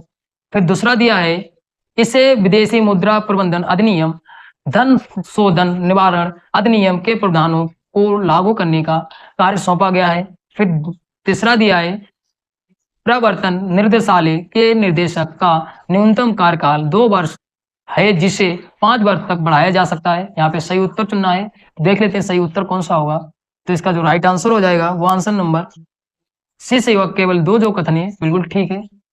ईडी जो है वो वित्त मंत्रालय के अधीन कार्य करता है, ना कि गृह मंत्रालय के अधीन। तो ये कथन नंबर 1 जो है वो गलत हो जाता है। अगर आप ईडी के बारे में, एनआईए के बारे में, सीबीआई के बारे में संपूर्ण जानकारी लेना चाहते हैं तो मैंने एक वीडियो अभी हाल ही में अपलोड की है, तो उसमें मैंने संपूर्ण जानकारी दी है, कब कैसे कार्य करती है, क्या कार्य होता है, किस क्षेत्र में कार्य करती है, इन सभी के बारे में उसमें वीडियो में बताया, तो आप चैनल पर जाके देखिएगा। अगला प्रश्न दिया निम्नलिखित को सम्मिलित कीजिए। यहाँ पे एक तरफ अनुच्छेद दिए और एक तरफ उनसे संबंधित क्षेत्र दिया है। तो यहाँ पे देख लेते हैं कौन सा सम्मिलित होगा। तो चुनाव आयोग जो है कौन से अनुच्छेद में है, तो ये जो है वो 324 में। फिर वित्त आयोग कौन से अनुच्छेद में है, तो ये जो है वो 280 में। फिर राष्ट्रीय अनुसूचित जाति आयोग किस में है, तो ये जो है वो 338 में। फिर नियंत्रक महालेखा परीक्षक जो है वो किस अनुच्छेद में संबंधित है, तो ये 148। तो यहाँ पे सही उत्तर चुनना है, तो देख लेते हैं कौन सा सही उत्तर होगा। तो इसका जो राइट आंसर हो जाएगा वो आंसर नंबर ए सही होगा। आगे चलते हैं। अगला प्रश्न दिया डोपिंग के संदर्भ में निम्नलिखित कथनों पर विचार कीजिए। यहाँ पे जो पहला कथन दिया है राष्ट्रीय डोपिंग रोधी एजेंसी की स्थापना वर्ष 2010 में सोसाइटी पंजीकरण अधिनियम 1860 के अंतर्गत एक पंजीकृत सोसाइटी के रूप में की गई थी, जिसका उद्देश्य भारत में डोपिंग मुक्त खेलों का संचालन करना था। दूसरा जो कथन दिया है खेल प्रतियोगिताओं में दूसरों पर बढ़त प्राप्त करने के लिए अवैध पदार्थों का सेवन करने का कार्य डोपिंग है। यहाँ पे सही उत्तर चुनना है, तो देख लेते हैं सही उत्तर कौन सा होगा। तो इसका जो राइट आंसर होगा वो आंसर नंबर बी सही होगा। कथन 2 जो है बिल्कुल ठीक है। इसकी स्थापना जो हुई थी वो 2005 में हुई थी, ना कि ये यहाँ पे कितना बता रहा है, तो यहाँ पे इसने बताया 2010, जबकि स्थापना 2005 में हुई थी। तो इसलिए कथन 1 जो है वो गलत हो जाता है। आगे चलते हैं। अगला प्रश्न दिया है हर बार भारतीय रिजर्व बैंक के बारे में पूछा जाता है। प्रश्न महत्वपूर्ण है। प्रश्न दिया है भारतीय रिजर्व बैंक के बारे में निम्नलिखित कथनों में से कौन सा कथन सही है। यहाँ पे कथन सही पूछे हैं। तो यहाँ पे जो पहला कथन दिया है, भारतीय रिजर्व बैंक की स्थापना 1 अप्रैल 1935 को भारतीय रिजर्व बैंक अधिनियम 1934 के प्रावधानों के अनुसार की गई थी। फिर दूसरा कथन दिया है, भारतीय रिजर्व बैंक की स्थापना हिल्टन यंग कमीशन की सिफारिशों के आधार पर की गई थी। फिर तीसरा कथन दिया है, भारतीय रिजर्व बैंक सार्वजनिक स्वामित्व में स्थानांतरण अधिनियम 1948 के आधार पर 1 जनवरी 1949 से भारतीय रिजर्व बैंक का राष्ट्रीयकरण किया गया था। फिर चौथा कथन दिया है, शशिकांत दास भारतीय रिजर्व बैंक के 28वें गवर्नर हैं। तो यहाँ पे सही उत्तर चुनना है। तो देख लेते हैं सही उत्तर कौन सा होगा। तो इसका जो राइट आंसर हो जाएगा वो आंसर नंबर सी सही होगा। तीनों जो कथन है बिल्कुल ठीक है। जो शक्तिकांत दास जो है ये 25वें गवर्नर हैं आरबीआई के, भी याद रखिएगा 25वें ना कि 28वें, इसलिए कथन जो 4 है वो गलत हो जाता है। आगे चलते हैं। और अगला प्रश्न दिया, दक्षिण से उत्तर की ओर निम्नलिखित में पर्वत श्रृंखला का सही क्रम कौन सा दिया गया है। तो यहाँ पे देख लेते हैं। तो इसका जो राइट आंसर होगा वो आंसर नंबर डी सही होगा। पहले कौन सा आएगा, सांद्री पर्वत, फिर सतपुड़ा, फिर महादेव पहाड़ियां आएगी। तो इसका जो दक्षिण से उत्तर की ओर सही क्रम ये होगा डी वाला। फिर थोड़ा सा और जान लेते हैं इसके बारे में। यहाँ पे दिया है महादेव पहाड़ियां जो है वो मध्य प्रदेश में, ये पहाड़ियां सतपुड़ा पर्वतमाला के उत्तरी भाग में स्थित है, याद रखिएगा। भारत के पश्चिमी घाट पर स्थित पर्वत श्रृंखला को पश्चिमी घाट या सांद्री कहा जाता है। फिर सतपुड़ा रेंज जो है वो पूर्वी गुजरात राज्य में पहाड़ियों की एक श्रृंखला है जो पूर्व में महाराष्ट्र मध्य प्रदेश की सीमाओं से होते हुए छत्तीसगढ़ तक फैली हुई हैं। तो यहाँ पे स्थान भी याद रखिए कहाँ तक है पहाड़ियां। प्रश्न दिया है, निम्नलिखित जनजातियों, कलाओं और उनके संबंधित राज्यों पर विचार कीजिए। यहाँ पे कलाएं और राज्य दिए हैं। यहाँ पे पहला जो दिया है पिथौरा कला जो है वो गुजरात दिया है। गोंड जो चित्रकला है वो मध्य प्रदेश दिया है। सोरा पेंटिंग उड़ीसा। मैसूरी सिल्क साड़ियां मध्य प्रदेश। ढोकरा आभूषण पश्चिम बंगाल। तो यहाँ पे सही जोड़े मिलाने हैं। तो देख लेते हैं कौन सा उत्तर सही होगा इसका। इसका जो राइट आंसर होगा वो आंसर नंबर डी सही होगा। ये पांचों जो हैं वो सही सुमिलित हैं। आगे चलते हैं। अगला प्रश्न दिया, निम्नलिखित में से उत्तर पूर्वी भारत का नवपाषाण कालीन स्थल कौन सा है। तो इसमें जो राइट आंसर हो जाएगा वो आंसर नंबर सी सही होगा, सरवुतरु। और जान लेते इसके बारे में। सरवुतरु जो स्थल है वो असम के कामरूप क्षेत्र में स्थित है, नवपाषाण कालीन स्थल है, याद रखिएगा। वहां की जो तारा डीही चिरांद और सेरू आर जो है वो पूरा स्थल है, कहाँ में स्थित है, तो बिहार में स्थित है, याद रखिएगा। आगे चलते हैं।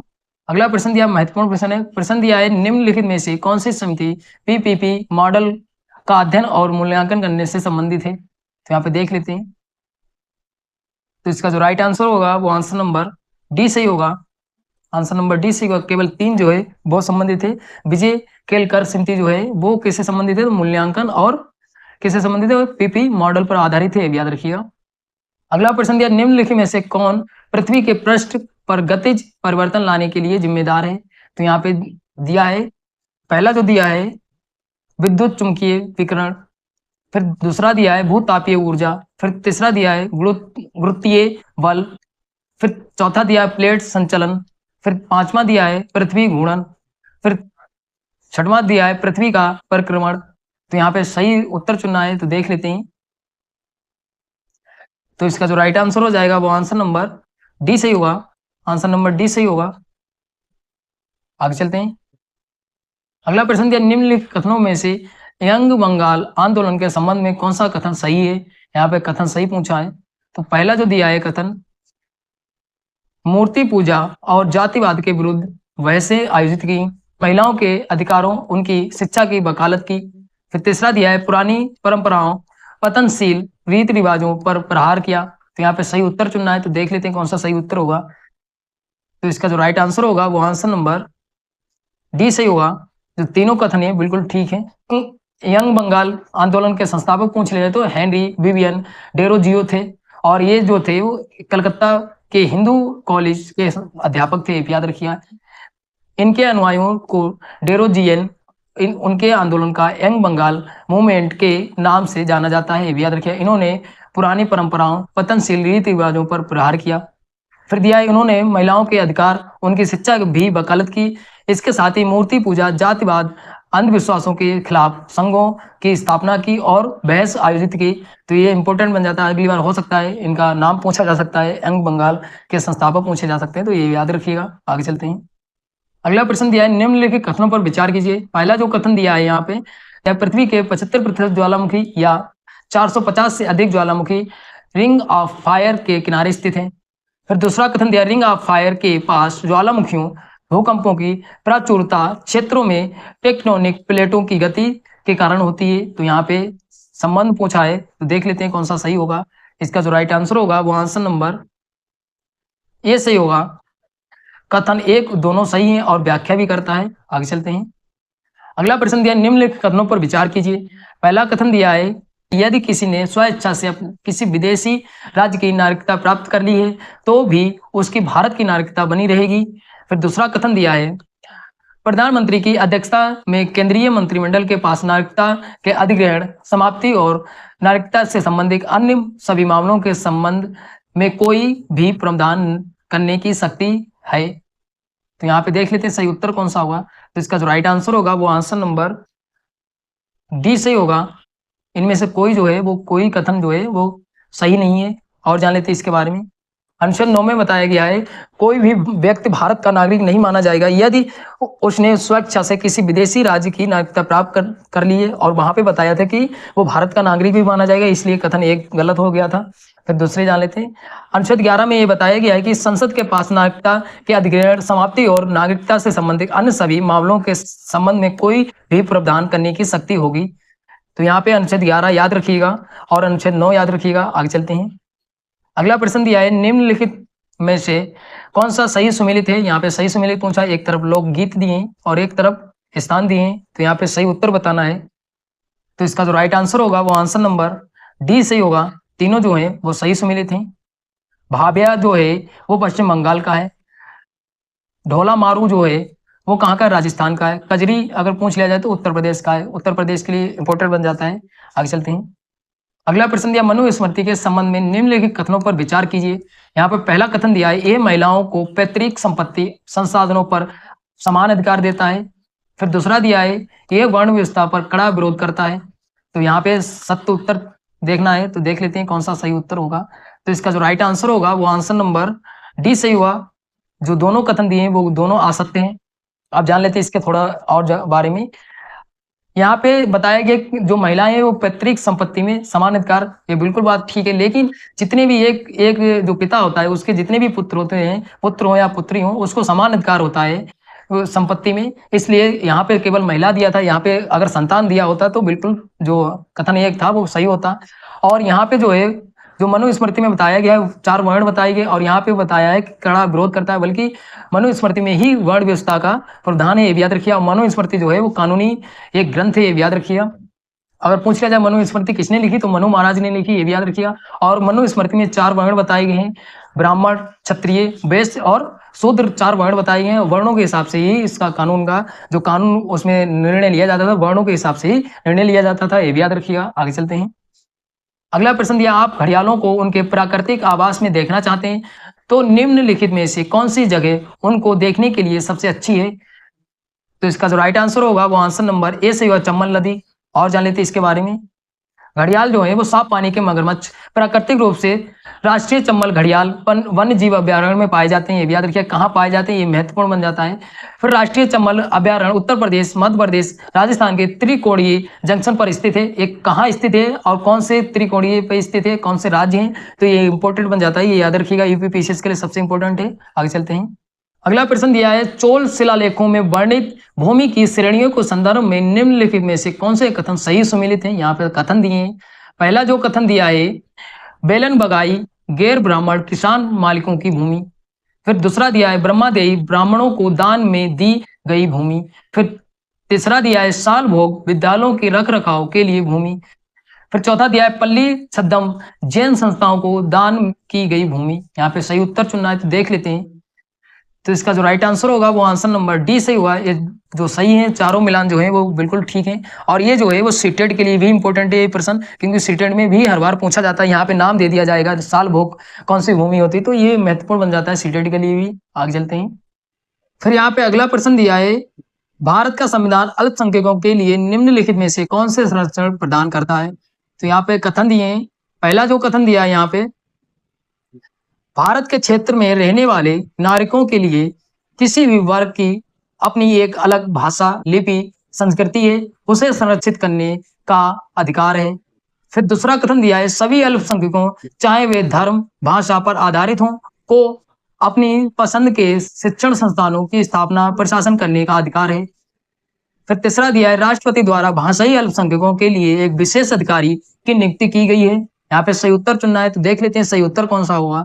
तो इसका जो राइट आंसर होगा वो आंसर नंबर डी सही होगा। तीनों जो कथन है बिल्कुल ठीक है। और जान लेते हैं इसके बारे में कि अनुच्छेद जो 29 है उसमें बताया गया है कि राज्य द्वारा संचालित सहायता प्रदान शैक्षणिक संस्थानों में प्रवेश के संबंध में धर्म, नस्ल, जाति, भाषा इनमें से किसी के आधार पर किसी भी नागरिक के खिलाफ भेदभाव पर रोक लगाता है।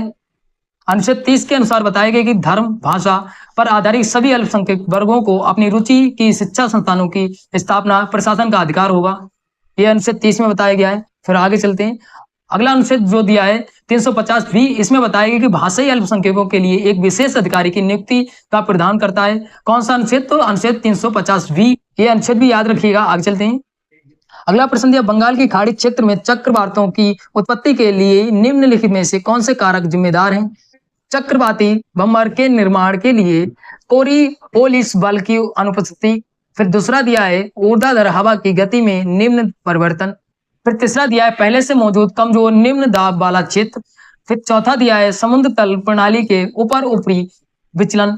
तो यहाँ पे सही उत्तर चुनना है, तो देख लेते हैं सही उत्तर कौन सा होगा। तो इसका जो राइट आंसर होगा वो आंसर नंबर डी सही होगा। और जान लेते हैं इसके बारे में कौन कौन से कारक हैं। तो कारक की महत्वपूर्ण बन जाता है, अगली बार कोई और कारक दे देगा। तो यहाँ पे कारक दिए ऊर्ध्वाधर हवा की गति में निम्न परिवर्तन। फिर दूसरा कारक दिया है चक्रवाती भंवर के निर्माण के लिए कोरियोलिस बल की उपस्थिति।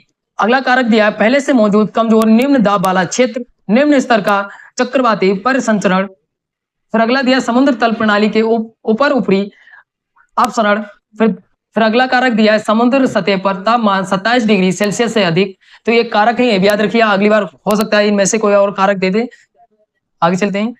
अगला प्रश्न दिया है निम्नलिखित कथनों पर विचार कीजिए। पहला जो कथन दिया है यहाँ पे, उपकर सरकार के लिए राजस्व का एक स्थायी स्रोत नहीं है और जब निर्धारित उद्देश्य पूरा हो जाता है तो इसे समाप्त कर दिया जाता है।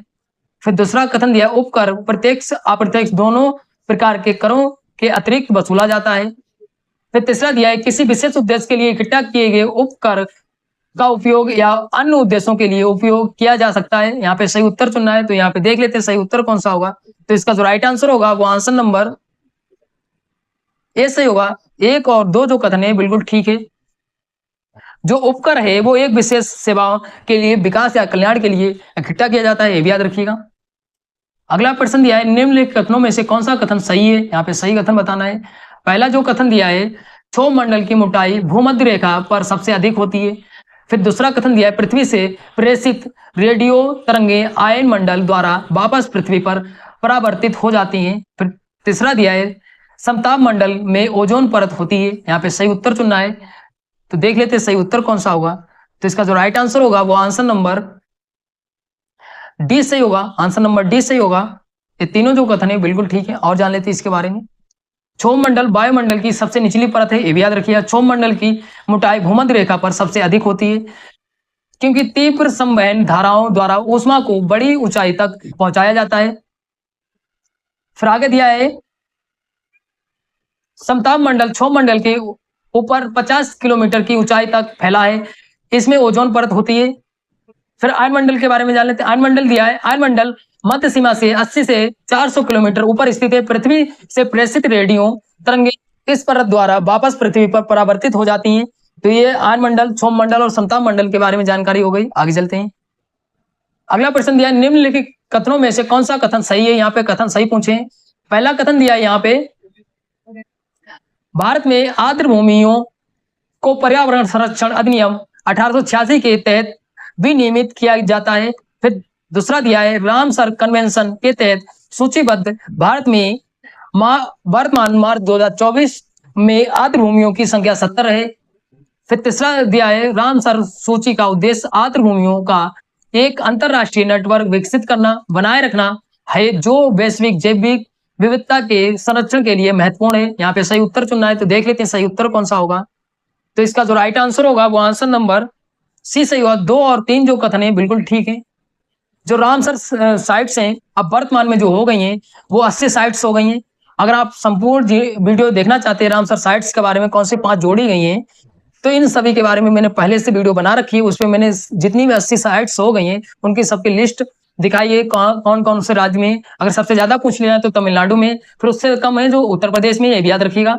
आगे चलते हैं, आप वीडियो देख सकते हैं, चैनल पे पहले से अपलोड है। फिर अगला प्रश्न दिया, निम्नलिखित कथनों में से कौन सा कथन सही है। यहाँ पे सही कथन पूछा है। पहला कथन दिया, राष्ट्रपति शासन में राज्यपाल राज्य का संवैधानिक प्रमुख बन जाता है। फिर दूसरा कथन दिया, सर्वप्रथम उत्तर प्रदेश राज्य में राष्ट्रपति शासन लगाया गया था। फिर तीसरा दिया, राष्ट्रपति की अनुमति से राष्ट्रपति शासन को अधिकतम 3 वर्ष के लिए बढ़ाया जा सकता है। यहाँ पे सही उत्तर चुनना है, तो देख लेते हैं सही उत्तर कौन सा होगा।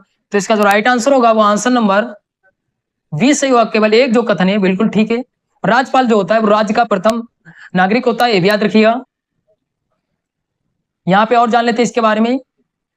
यहाँ पे दिया है, अनुच्छेद 356 के तहत राष्ट्रपति राज्य में राष्ट्रपति शासन की उद्घोषणा कर सकता है। मतलब किस अनुच्छेद के तहत, तो 356 के तहत, ये भी याद रखिएगा। आगे दिया है, राष्ट्रपति शासन में राज्यपाल राज्य का संवैधानिक प्रमुख बन जाता है, ये बिल्कुल बात ठीक है। आगे चलते हैं। फिर आगे दिया, राष्ट्रपति शासन शुरुआत में 6 महीने के लिए वैध होता है। इसको हर 6 महीने में संसद की मंजूरी से अधिकतम 3 वर्ष के लिए बढ़ाया जा सकता है। सर्वप्रथम पंजाब राज्य में राष्ट्रपति शासन लगाया गया था, ये याद रखिएगा। सबसे पहले कहाँ राष्ट्रपति शासन लगाया गया था। आगे चलते हैं। अगला प्रश्न दिया, निम्नलिखित कथनों में से कौन सा कथन सही है। यहाँ पे पहला कथन दिया है, AU-KUS गठबंधन में मात्र 3 देश ऑस्ट्रेलिया, यूनाइटेड किंगडम, संयुक्त अरब अमीरात शामिल हैं। फिर दूसरा दिया है, भारत इस समूह का विशेष अतिथि सदस्य। फिर तीसरा दिया है, इसका गठन वर्ष 2021 में हिंद प्रशांत क्षेत्र में चीन के प्रभाव का मुकाबला करने के लिए किया गया था। तो यहाँ पे सही उत्तर चुनना है, तो देख लेते हैं सही उत्तर कौन सा होगा। तो इसका जो राइट आंसर हो जाएगा वो आंसर नंबर डी से होगा। 3 जो कथन है बिल्कुल ठीक है। यहाँ पे और दिया है, इसके बारे में जान लेते हैं। AU-KUS गठबंधन जो है वो ऑस्ट्रेलिया, यूनाइटेड किंगडम, संयुक्त राज्य अमेरिका शामिल है इसमें, ये भी याद रखिएगा, ना कि संयुक्त अरब अमीरात। वहां पे कथन में संयुक्त अरब अमीरात दिया था, इसलिए कथन गलत था। इसका उद्देश्य बेहतर सहयोग के माध्यम से सुरक्षा रक्षा हितों को मजबूत करना है। और इसका गठन जो हुआ था वो 15 सितंबर 2021 में हिंद प्रशांत क्षेत्र में चीन के प्रभाव का मुकाबला करने के लिए किया गया था। भारत जो है इस समूह का सदस्य नहीं है, ये भी याद रखिएगा, ना तो अतिथि के रूप में और ना ही सदस्य, ये भी याद रखिएगा। आगे चलते हैं। अगला प्रश्न दिया, निम्नलिखित कथनों पर विचार करें। पहला कथन दिया है, विश्व व्यापार संगठन में 164 सदस्य हैं। फिर दूसरा दिया है, WTO राष्ट्रों के बीच व्यापार के नियमों से निपटने वाला एकमात्र वैश्विक अंतरराष्ट्रीय संगठन है।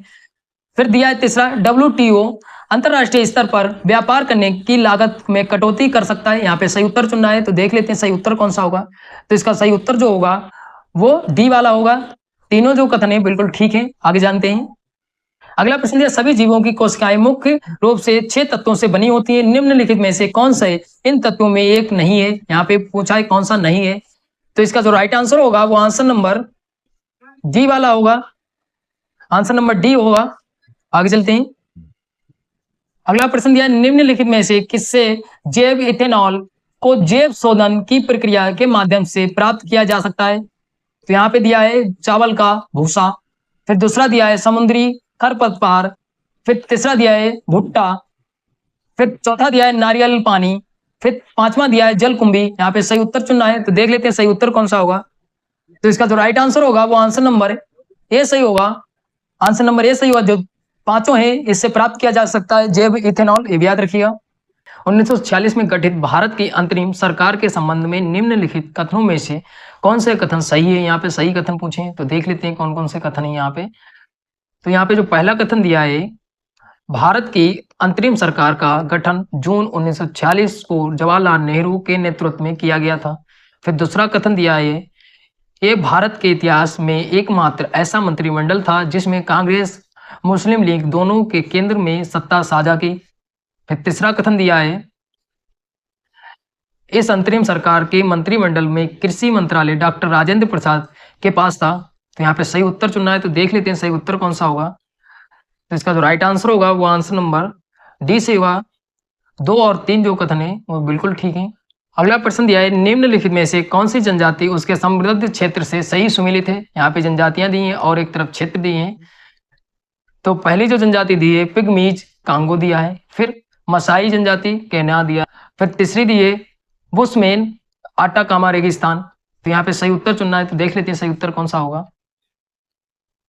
तो इसका जो राइट आंसर होगा वो आंसर नंबर सी सही हुआ। 1 और 2 जो है वो सही सुमेलित हैं। जो बुशमैन जनजाति है ये जो है आटाकामा रेगिस्तान नहीं बल्कि कहाँ है, तो कालाहारी मरुस्थल में निवास करती है, ये भी याद रखिएगा। कालाहारी मरुस्थल का विस्तार अगर पूछ लिया जाए तो बोत्सवाना, नामीबिया, दक्षिण अफ्रीका में है, ये भी याद रखिएगा। आगे चलते हैं। अगला प्रश्न दिया, निम्नलिखित कथनों पर विचार कीजिए। पहला कथन दिया है ध्रुवीय भंगवर पृथ्वी के उत्तरी और दक्षिणी ध्रुवों के आसपास निम्न दाब गर्म हवा का एक बड़ा क्षेत्र है। फिर दूसरा कथन दिया है ध्रुवीय भंगर क्षौर मंडल में घूमता है।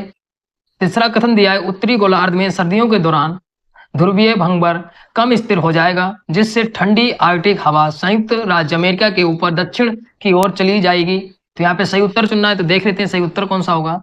तो इसका जो राइट आंसर होगा वो आंसर नंबर सी से ही होगा। आंसर नंबर सी से ही होगा। और जान लेते हैं इसके बारे में। दिया है ध्रुवीय भंगर पृथ्वी के उत्तरी और दक्षिणी ध्रुवों के आसपास कम दाब ठंडी हवा का एक बड़ा क्षेत्र है। ध्रुवीय भंगर समताप मंडल में घूमता है। यह समताप मंडल में पृथ्वी से 30 मील मतलब 50 किलोमीटर ऊपर तक हवाओं का एक चक्र है। आगे चलते हैं। अगला प्रश्न दिया, निम्नलिखित कथनों पर विचार कीजिए। यहाँ पे पहला कथन दिया है voter verified paper audit trail machine का उपयोग पहली बार वर्ष 2013 में नागालैंड के नॉक्सेन विधानसभा क्षेत्र में किया गया था। फिर दूसरा कथन दिया है voter verified paper audit trail machine electronic voting machine की बैलेटिंग यूनिट से जुड़ी होती है और मतदाता की पसंद के साथ कागज की एक पर्ची प्रिंट करके मतदाता द्वारा डाले गए एक वोट का दृश्य सत्यापन करती है। फिर तीसरा कथन दिया वर्ष 2009 में चुनाव संहिता नियम 1961 में संशोधन करके एक ड्रॉप बॉक्स वाले प्रिंटर को ईवीएम से जोड़ने की अनुमति दी गई। तो यहाँ पे सही उत्तर चुनना है, तो देख लेते हैं कौन सा उत्तर सही होगा। तो इसका जो राइट आंसर होगा वो आंसर नंबर सी सही होगा। आंसर नंबर सी सही होगा। और जान लेते हैं इसके बारे में। जो voter verified paper audit trail है इसका उपयोग पहली बार 2013 में नागालैंड के नॉक्सेन विधानसभा में किया गया था, जिसके बाद चुनाव आयोग ने इसे चरणबद्ध तरीके से लागू करने का निर्णय लिया, जिससे जून 2017 तक इसे 100% अपनाया गया। वर्ष 2013 में चुनाव संहिता नियम 1961 में संशोधन करके एक ड्रॉप बॉक्स वाले प्रिंटर को ईवीएम से जोड़ने की अनुमति दी गई थी। तो ये भी इंपॉर्टेंट बन जाता है। आगे चलते हैं। अगला प्रश्न दिया निम्नलिखित में से माइक्रोसॉफ्ट कंपनी के संस्थापक कौन है। तो इसका जो राइट आंसर है वो आंसर नंबर सी से होगा। ए और बी दोनों हैं, पॉल एलन और बिल गेट्स। अगला प्रश्न दिया निम्नलिखित सिख गुरुओं को सही कालक्रम के अनुसार व्यवस्थित कीजिए। तो देख लेते हैं इनका कौन सा कालक्रम सही होगा। तो गुरु नानक का अगर समय पूछ लिया जाए तो ये 1469 से 1539 तक रहे। फिर रामदास का अगर पूछ लिया जाए तो रामदास का जो है वो 1534 से 1574 तक। फिर अमरदास का अगर पूछ लिया जाए तो अमरदास का जो समय था वो 1479 से 1574 तक। फिर अंगद देव का अगर पूछ लिया जाए तो अंगद देव का 1504 से 1521 तक। तो इसका जो राइट आंसर हो जाएगा वो आंसर नंबर डी सही होगा। आगे चलते हैं। अगला प्रश्न दिया निम्नलिखित में से सही सुमेलित नहीं है। यहाँ पे नहीं पूछा है, तो देख लेते हैं कौन सा सही सुमेलित नहीं है। पहला कथन दिया है यहाँ पे महात्मा बुद्ध का महापरिनिर्वाण कुशीनगर। फिर दिया है दूसरा गौतम बुद्ध को ज्ञान की प्राप्ति बोध गया। फिर तीसरा दिया है चैतन्य महाप्रभु का जन्म रुनकता उत्तर प्रदेश। फिर चौथा दिया है महावीर स्वामी का जन्म कुंडलग्राम। तो यहाँ पे गलत पूछा है, तो देख लेते हैं कौन सा उत्तर सही होगा। तो इसका जो राइट आंसर हो जाएगा वो आंसर नंबर डी सही होगा। चेतन महाप्रभु का जो जन्म हुआ था वो पश्चिम बंगाल में एक जगह है नादिया एक जगह है पश्चिम बंगाल में, वहां पे हुआ था इनका जन्म। रोहतक में जो हुआ था वो सूरदास का जन्म हुआ था, और ये उत्तर प्रदेश में पड़ता है, ये भी याद रखिएगा। रोहतक में किसका हुआ था? तो सूरदास का हुआ था, ये भी याद रखिएगा। आगे चलते हैं। अगला प्रश्न दिया है, निम्नलिखित में से कौन सा सही सुमेलित नहीं है? यहाँ पे भी नहीं पूछा है, तो देख लेते हैं। पहला जो दिया है लॉर्ड कॉर्नवालिस स्थायी बंदोबस्त, फिर दूसरा दिया है लॉर्ड वेनेजली, ये किससे संबंधित है? तो सहायक संधि प्रणाली से। फिर तीसरा दिया है लॉर्ड हेस्टिंग्स द्वितीय आंग्ल मराठा युद्ध। फिर चौथा दिया है लॉर्ड बेंटिंग 1829 का 17वां रेगुलेशन। यहाँ पे सही उत्तर चुनना है, तो देख लेते हैं। तो इसका जो राइट आंसर हो जाएगा वो आंसर नंबर डी से होगा। फिर और जान लेते हैं इसके बारे में। द्वितीय आंग्ल मराठा युद्ध जो चला था वो 1803 से 1805 के बीच चला था। फिर आगे दिया है ब्रिटिश ईस्ट इंडिया कंपनी और भारत में मराठा साम्राज्य के बीच दूसरा संघर्ष था। फिर आगे दिया है इसके परिणाम स्वरूप मराठों को बड़े पैमाने पर क्षेत्र का नुकसान हुआ। फिर आगे दिया जिसमें दिल्ली के आसपास के क्षेत्र वर्तमान गुजरात सीधे कंपनी शासन में आ गए।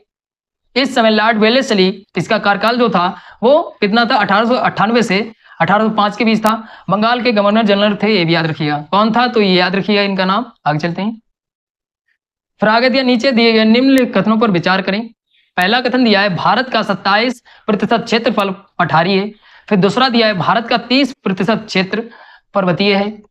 फिर तीसरा दिया भारत का अक्षांशीय विस्तार 8 डिग्री 4 उत्तर से 37 डिग्री 6 उत्तर तक है।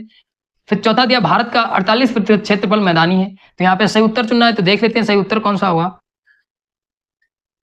तो इसका जो राइट आंसर होगा वो आंसर नंबर सी सही हुआ। तीनों जो कथन है बिल्कुल ठीक है। फिर आगे दिया भारत में लगभग 43% भूमि मैदानी क्षेत्र है। भारत पूर्णतः उत्तरी गोलार्ध में स्थित है। इसकी उत्तर से दक्षिण तक अधिकतम लंबाई 3214 किलोमीटर तथा पूर्व से पश्चिम तक अधिकतम चौड़ाई जो है वो 2933 किलोमीटर है, ये भी याद रखिएगा। आगे चलते हैं।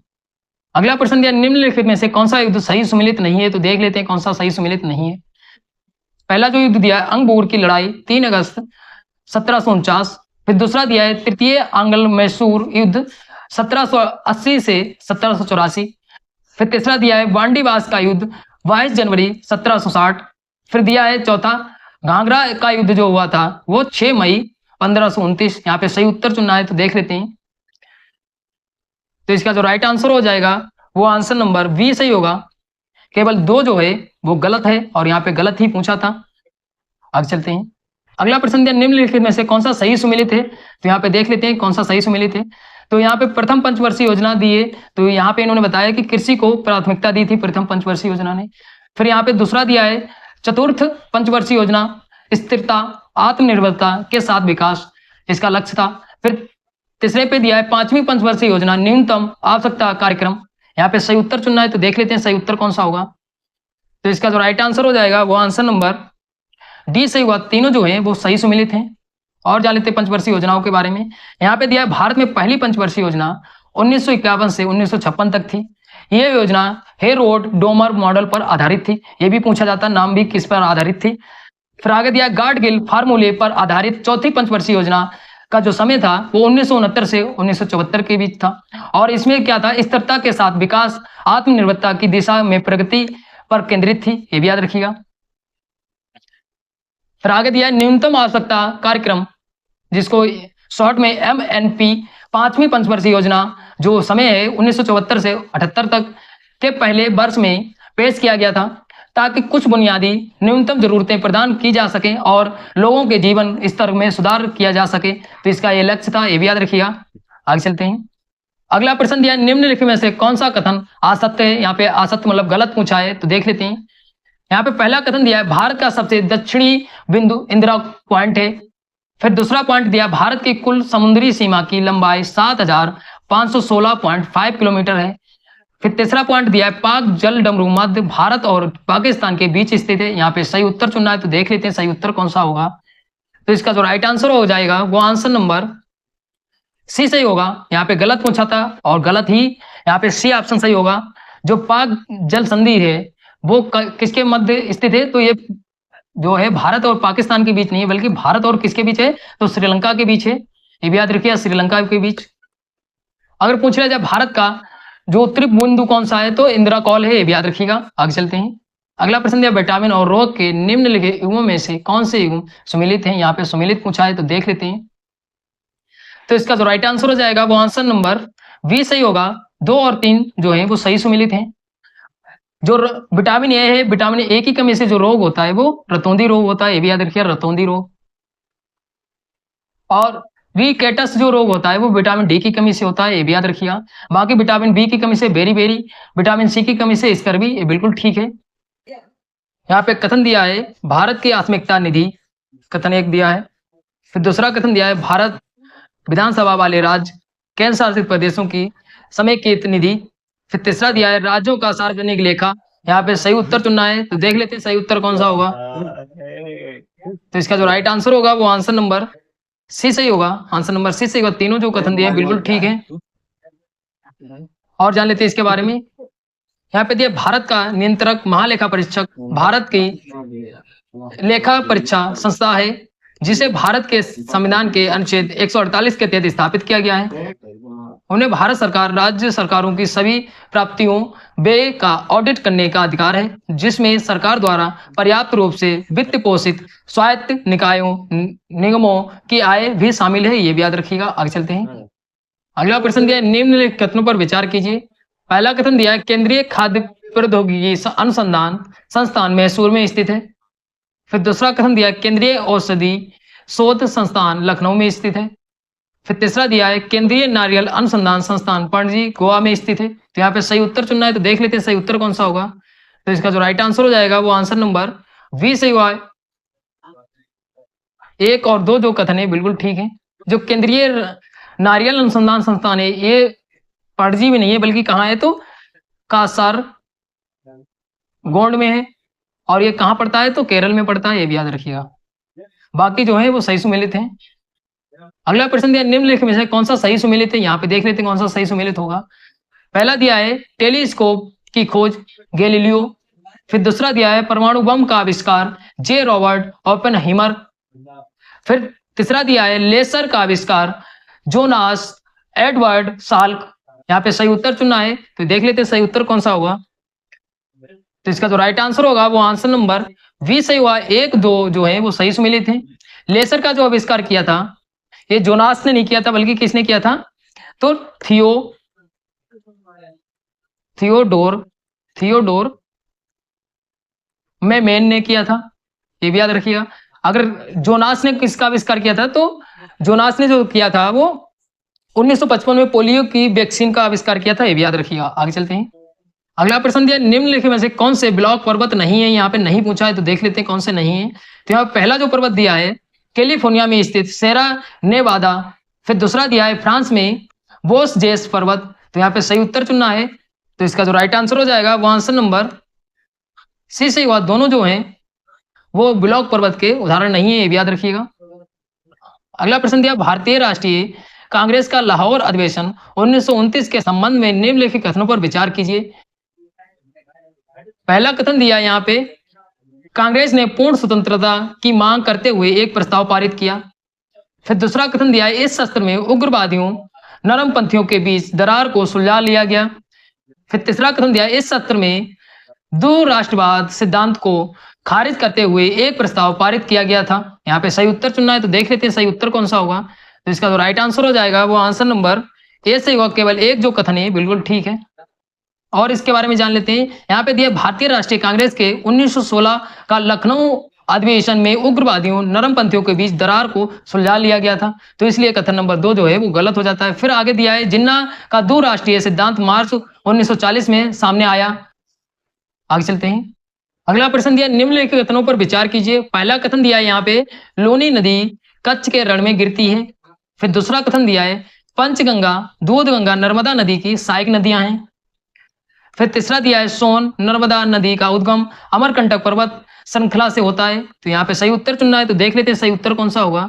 तो इसका जो राइट आंसर हो जाएगा वो आंसर नंबर सी सही होगा। आंसर नंबर सी सही होगा। कथन 1 और कथन 3 जो है बिल्कुल ठीक है। और थोड़ा सा इसके बारे में जान लेते हैं। यहाँ पे दिया है कृष्णा नदी की सहायक नदियां कोयना पंचगंगा दूधगंगा मालप्रभा घाट प्रभा तुंगभद्रा लूनी नदी अमेजन के पास अरावली पर्वतमाला की पुष्कर घाटी से निकलती है। थार रेगिस्तान के दक्षिण पूर्वी हिस्से से होकर गुजरती है। गुजरात के कच्छ के रण की दलदली भूमि में समाप्त हो जाती है। तो यहाँ पे दूधगंगा और पंचगंगा जो है वो किसकी सहायक नदियां हैं? तो कृष्णा नदी की, और वहां पे नर्मदा बताई गई थी, इसलिए कथन 2 था वो गलत हो गया था। आगे चलते हैं। आगे दिया है धारवाड़ चट्टानों की प्रणाली के संबंध में निम्नलिखित कथनों पर विचार कीजिए। यहाँ पे कथन दिए हैं। पहला कथन दिया है ये मूलतः आग्नेय है। फिर दूसरा दिया है ये चट्टानें प्री कैरिबियन काल की हैं। फिर तीसरा दिया है ये लो और मैग्नीज अयस्कों से समृद्ध है। इसका जो राइट आंसर है वो आंसर नंबर सी से होगा। आंसर नंबर सी से होगा। 2 और 3 जो कथन है बिल्कुल ठीक है। महत्वपूर्ण प्रश्न है, काफी बार परीक्षा में पूछा गया है। प्रश्न दिया नाबार्ड के बारे में कौन से कथन सही है। यहाँ पे कथन दिए हैं तो देख लेते हैं कथन कौन सा सही होगा। पहला कथन दिया है नाबार्ड की स्थापना शिवरामन समिति की सिफारिश पर की गई थी। फिर दूसरा कथन दिया है नाबार्ड कृषि ग्रामीण विकास के लिए वित्त प्रदान करने वाली शीर्ष बैंकिंग संस्था है। फिर आगे दिया है तीसरा कथन। फिर तीसरा कथन दिया नाबार्ड का 51% हिस्सा भारत सरकार के स्वामित्व में है और शेष 49% हिस्सा निजी संस्थानों और जनता के पास है। तो यहाँ पे सही उत्तर चुनना है तो देख लेते हैं सही उत्तर कौन सा होगा। तो इसका जो सही उत्तर होगा वो आंसर नंबर ए से होगा। कथन 1 और कथन 2 जो है बिल्कुल ठीक है। नाबार्ड का जो हिस्सा है वो 51% नहीं बल्कि 100% है। तो यहाँ पे कथन 3 जो है वो गलत हो जाता है। और नाबार्ड की अगर स्थापना पूछ ली जाए कब हुई थी तो 12 जुलाई 1982 में। आगे चलते हैं।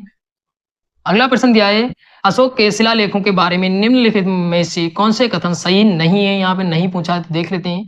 पहला कथन दिया है अशोक के 13वें शिलालेख में उसके राज्याभिषेक के 8वें वर्ष में कलिंग की विजय का उल्लेख है। तो ये तो आपने सबने पढ़ा होगा, तो ये बिल्कुल ठीक है कथन। फिर दूसरा कथन दिया 11वें शिलालेख में धम्म नीति की व्याख्या की गई है। फिर तीसरा देख लेते हैं। तीसरा जो कथन दिया है प्रथम शिलालेख धर्म महामात्रों की नियुक्ति तथा धर्म एवं नैतिकता के प्रचार प्रसार के आदेश का वर्णन है। तो यहाँ पे सही उत्तर चुनना है तो देख लेते हैं सही उत्तर कौन सा होगा। तो इसका जो राइट आंसर हो जाएगा वो आंसर नंबर डी से हुआ। 1 और 2 जो कथन है बिल्कुल ठीक है। और जान लेते हैं इसके बारे में। 5वें शिलालेख में कहा गया है कि धर्म महामात्रों की नियुक्ति तथा धर्म नैतिकता के प्रचार प्रसार का आदेश का वर्णन है। फिर पहले शिलालेख में यह कहा गया है किसी भी जानवर का वध नहीं किया जाना चाहिए, कोई भी राजकीय मनोरंजन उत्सव आयोजित ना किए जाएं। तो यहाँ पे पहले शिलालेख में कहा गया है। आगे चलते हैं। अगला प्रश्न दिया है गोदावरी नदी निम्नलिखित में से किस राज्य से होकर बहती है। तो यहाँ पे राज्य पूछे तो देख लेते हैं कौन सा उत्तर सही होगा। तो इसका जो राइट आंसर हो जाएगा वो आंसर नंबर डी से होगा। आंसर नंबर डी से होगा। तो यहाँ पे राज्य दिए हैं तो कौन कौन से राज्य से होकर गुजरती है। तो महाराष्ट्र, आंध्र प्रदेश, तेलंगाना, उड़ीसा और छत्तीसगढ़, ये 5 राज्यों से होकर बहती है। ये भी याद रखिएगा। आगे चलते हैं और जान लेते हैं इसके बारे में। तो यहाँ पे दिया है गोदावरी नदी भारत की सबसे बड़ी प्रायद्वीपीय नदी, दूसरी सबसे बड़ी नदी है। ये भी याद रखिएगा। और यहाँ पे दिया है इसे दक्षिण गंगा और वृद्ध गंगा के नाम से भी जाना जाता है। फिर इसका उद्गम महाराष्ट्र के पश्चिम घाट से ब्रह्मगिरी पहाड़ियों से होता है। ये 1465 किलोमीटर लंबी नदी है। ये महाराष्ट्र, छत्तीसगढ़, तेलंगाना, आंध्र प्रदेश, उड़ीसा राज्यों से होकर गुजरती है। तो यहाँ पे राज्य पूछे थे तो यहाँ पे राज्य भी दिए हैं और कितनी लंबी है और इसको क्या कहा जाता है। तो वृद्ध गंगा के नाम से भी जाना जाता है, दक्षिण गंगा के नाम से भी जाना जाता है। तो ये भी याद रखिएगा, ये बहुत पूछा जाता है प्रश्न। अगला प्रश्न दिया निम्नलिखित में से कौन सा सही सुमिलित नहीं है। यहाँ पे देख लेते हैं कौन सा सही सुमिलित नहीं है। तो इसका जो राइट आंसर होगा वो आंसर नंबर बी से हुआ। 4 वाला जो है वो सही सुमिलित नहीं है। इकबाल नामा ए जहांगीरी जो लिखी है वो किसने लिखी है। तो मुतमिद खान ने लिखी है, याद रखिएगा। मुतमिन खान ने। काव्य मीमांसा जो लिखी है वो राजशेखर ने, बिल्कुल ठीक है। हुमायूं नामा गुलबदन बेगम ने लिखी, बिल्कुल ठीक है। तो जो जहांगीर ने, बिल्कुल ठीक है। आगे चलते हैं। अगला प्रश्न दिया निम्नलिखित कथनों पर विचार कीजिए। पहला कथन दिया है स्त्रियों की तुलना में पुरुषों में वर्णधता से पीड़ित होने की संभावना अधिक होती है।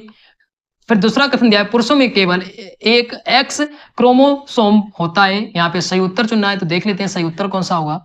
इसका जो राइट आंसर होगा वो आंसर नंबर सी से होगा। दोनों कथन है वो बिल्कुल ठीक है। और जान लेते हैं इसके बारे में। यहाँ पे दिया है पुरुषों में केवल एक एक्स क्रोमोसोम पाया जाता है जिसके प्रभावित होते ही वे वर्णांधता से पीड़ित हो जाता है, जबकि स्त्रियों में 2 क्रोमोसोम पाए जाते हैं और वे तब तक रोग से बची रहती है जब तक दोनों एक्स क्रोमोसोम प्रभावित ना हो जाएं। फिर आगे दिया है, केवल एक एक्स क्रोमोसोम प्रभावित होने की दशा में स्त्रियों में रोग का वहन कर सकती है, लेकिन स्वयं बीमारी नहीं होती है, ये भी याद रखिएगा। आगे चलते हैं। अगला प्रश्न दिया, निम्नलिखित कथनों पर विचार कीजिए। पहला कथन दिया है, स्टेथोस्कोप का प्रयोग हृदय की ध्वनि सुनने के लिए किया जाता है। फिर दूसरा कथन दिया है, इस मैनोमीटर का प्रयोग रक्तचाप मापने के लिए किया जाता है। फिर तीसरा दिया है, लेक्सोमीटर का प्रयोग अस्थि खनिज सांद्रता मापने के लिए किया जाता है। यहाँ पे सही उत्तर चुनना है, तो देख लेते हैं सही उत्तर कौन सा होगा। इसका जो राइट आंसर होगा वो आंसर नंबर ए से होगा। 1 और 2 जो कथन है बिल्कुल ठीक है। लेक्सोमीटर से क्या मापा जाता है, तो लेक्सोमीटर से प्रकाश की तीव्रता मापी जाती है, याद रखिएगा, प्रकाश की तीव्रता। आगे चलते हैं। अगला प्रश्न दिया, सूची 1 को सूची 2 से सम्मिलित कीजिए। एक तरफ अम्ल दिए हैं और एक तरफ संबंधित पदार्थ दिए हैं, तो यहाँ पे देख लेते हैं कौन सा सही सम्मिलित होगा। लॉक्जेलिक अम्ल जो है वो किस में पाया जाता है, तो ये जो पाया जाता है वो पालक में। फिर एस्टिक अम्ल जो है वो किस में पाया जाता है, तो ये जो है वो सिरका में पाया जाता है। फिर फार्मिक अम्ल जो है वो किस में पाया जाता है, तो चींटी के टंक में पाया जाता है, ये भी याद रखिएगा। टार्टिक अम्ल जो है वो किस में पाया जाता है, टार्टिक अम्ल जो है वो इमली में पाया जाता है। तो यहाँ पे सही उत्तर चुनना है, तो देख लेते हैं सही उत्तर कौन सा होगा। तो इसका जो राइट आंसर हो जाएगा वो आंसर नंबर ए सही होगा, आंसर नंबर ए सही होगा। आगे चलते हैं। अगला प्रश्न दिया, निम्नलिखित में से कौन से तत्व धातु और अधातु दोनों के गुणों धर्म प्रदर्शित करते हैं, तो यहाँ पे सही उत्तर चुनना है, तो देख लेते हैं। तो इसका जो राइट आंसर हो जाएगा वो आंसर नंबर बी सही होगा, आंसर नंबर बी सही होगा। बोरान, सिलिकॉन, जर्मेनियम और इसके अलावा भी होते हैं। इसके अलावा बोरान हो गया, आर्सेनिक भी होता है, एंटीमनी भी होता है, टेलुरियम भी होता है और पोलोनियम भी होता है, तो ये भी याद रखिएगा। आगे चलते हैं। अगला प्रश्न दिया है कथन और कारण में। कथन दिया है, बादलों में बिजली की चमक गड़गड़ाहट के बाद दिखाई देती है। फिर कारण दिया है, ध्वनि का वेग प्रकाश के वेग से कम रहता है।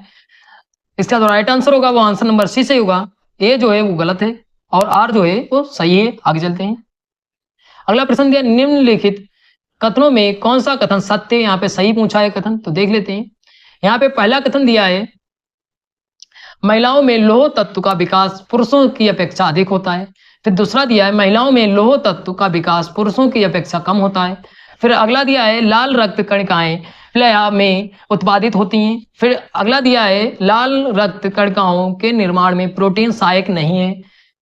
तो इसका जो राइट आंसर हो जाएगा वो आंसर नंबर ए सही होगा। आगे चलते हैं। अगला प्रश्न दिया, सूची 1 को सूची 2 से सम्मिलित कीजिए। एक तरफ उद्योग दिए हैं और एक तरफ नगर दिए हैं, तो देख लेते हैं कौन सा सही सम्मिलित होगा। हवाना जो है वो किस में जाएगा, तो सिगार उद्योग। फिर वेनिस कहाँ जाएगा, तो वेनिस जो जाएगा वो 3rd नंबर पे कांच उद्योग। फिर सिएटल जो जाएगा वो कहाँ जाएगा, तो ये जाएगा वायुसेना निर्माण। म्यूनिक कहाँ जाएगा, तो म्यूनिक जो जाएगा लेंस निर्माण। तो इसका सही उत्तर चुनना है, तो देख लेते हैं। तो इसका जो राइट आंसर हो जाएगा वो आंसर नंबर सी सही होगा, आंसर नंबर सी सही होगा। आगे चलते हैं। अगला प्रश्न दिया, महत्वपूर्ण प्रश्न है, काफी बार परीक्षाओं में पूछा गया है। प्रश्न दिया है, विक्टोरिया झील के संबंध में निम्नलिखित कथनों पर विचार कीजिए। पहला कथन दिया है, विक्टोरिया झील अफ्रीका की सबसे बड़ी झील है। फिर दूसरा कथन दिया है, विक्टोरिया झील के ऊपर से विषुवत रेखा गुजरती है। फिर तीसरा दिया है, विक्टोरिया झील तंजानिया, युगांडा, केन्या, इथोपिया की सीमा पर अवस्थित है। यहाँ पे सत्य उत्तर पहचानना है, तो देख लेते हैं। तो इसका जो राइट आंसर हो जाएगा वो आंसर नंबर बी से होगा। 1 और 2 जो कथन है बिल्कुल ठीक है। कथन 3 जो है वो इसलिए गलत हो जाता है, यहाँ पे अगर इथोपिया ना दिया होता है तो बिल्कुल कथन जो है वो ठीक होता। यहाँ पे इथोपिया दे दिया, इसलिए कथन जो है वो 3 गलत हो जाता है। जबकि तंजानिया, युगांडा, केन्या की सीमाओं पर अवस्थित है, याद रखिएगा विक्टोरिया झील। अगला प्रश्न दिया है, निम्नलिखित राज्यों का उत्तर से दक्षिण सही क्रम क्या होगा, तो इसका जो राइट आंसर हो जाएगा वो आंसर नंबर सी से होगा। जिस तरीके से यहाँ पे क्रम दिया है वो ठीक क्रम दिया है, उत्तर से दक्षिण। पहले अरुणाचल प्रदेश, फिर नागालैंड, फिर मणिपुर, फिर मिजोरम। ऑप्शन नंबर सी सही होगा। आगे चलते हैं। अगला प्रश्न दिया है, ब्लैक होल के संबंध में निम्नलिखित कथनों पर विचार कीजिए। यहाँ पे पहला कथन दिया है, इसका घनत्व काफी निम्न है। फिर दूसरा कथन दिया है, इसका गुरुत्वाकर्षण क्षेत्र काफी उच्च है। फिर तीसरा कथन दिया, यह अपने से होकर प्रकाश विकिरण को बाहर नहीं आने देता है। फिर चौथा दिया है, इसकी जानकारी सर्वप्रथम एस चंद्रशेखर ने दी थी।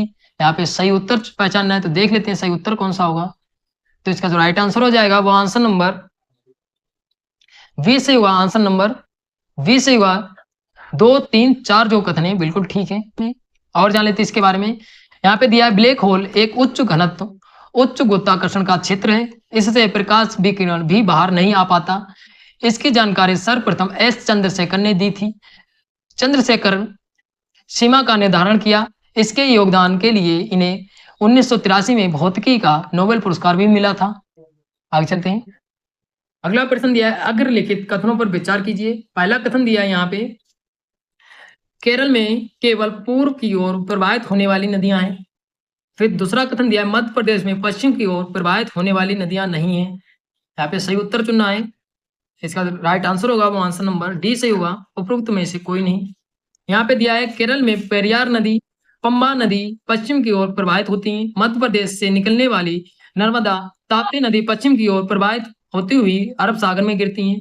तो इतने जीएस के प्रश्न थे। आशा करते हैं आपको वीडियो अच्छी लगी होगी। अच्छी लगी तो लाइक शेयर कमेंट करिए। अगर आपको लगे परीक्षा के लिए उपयोगी है तो आप शेयर जरूर करिएगा। धन्यवाद।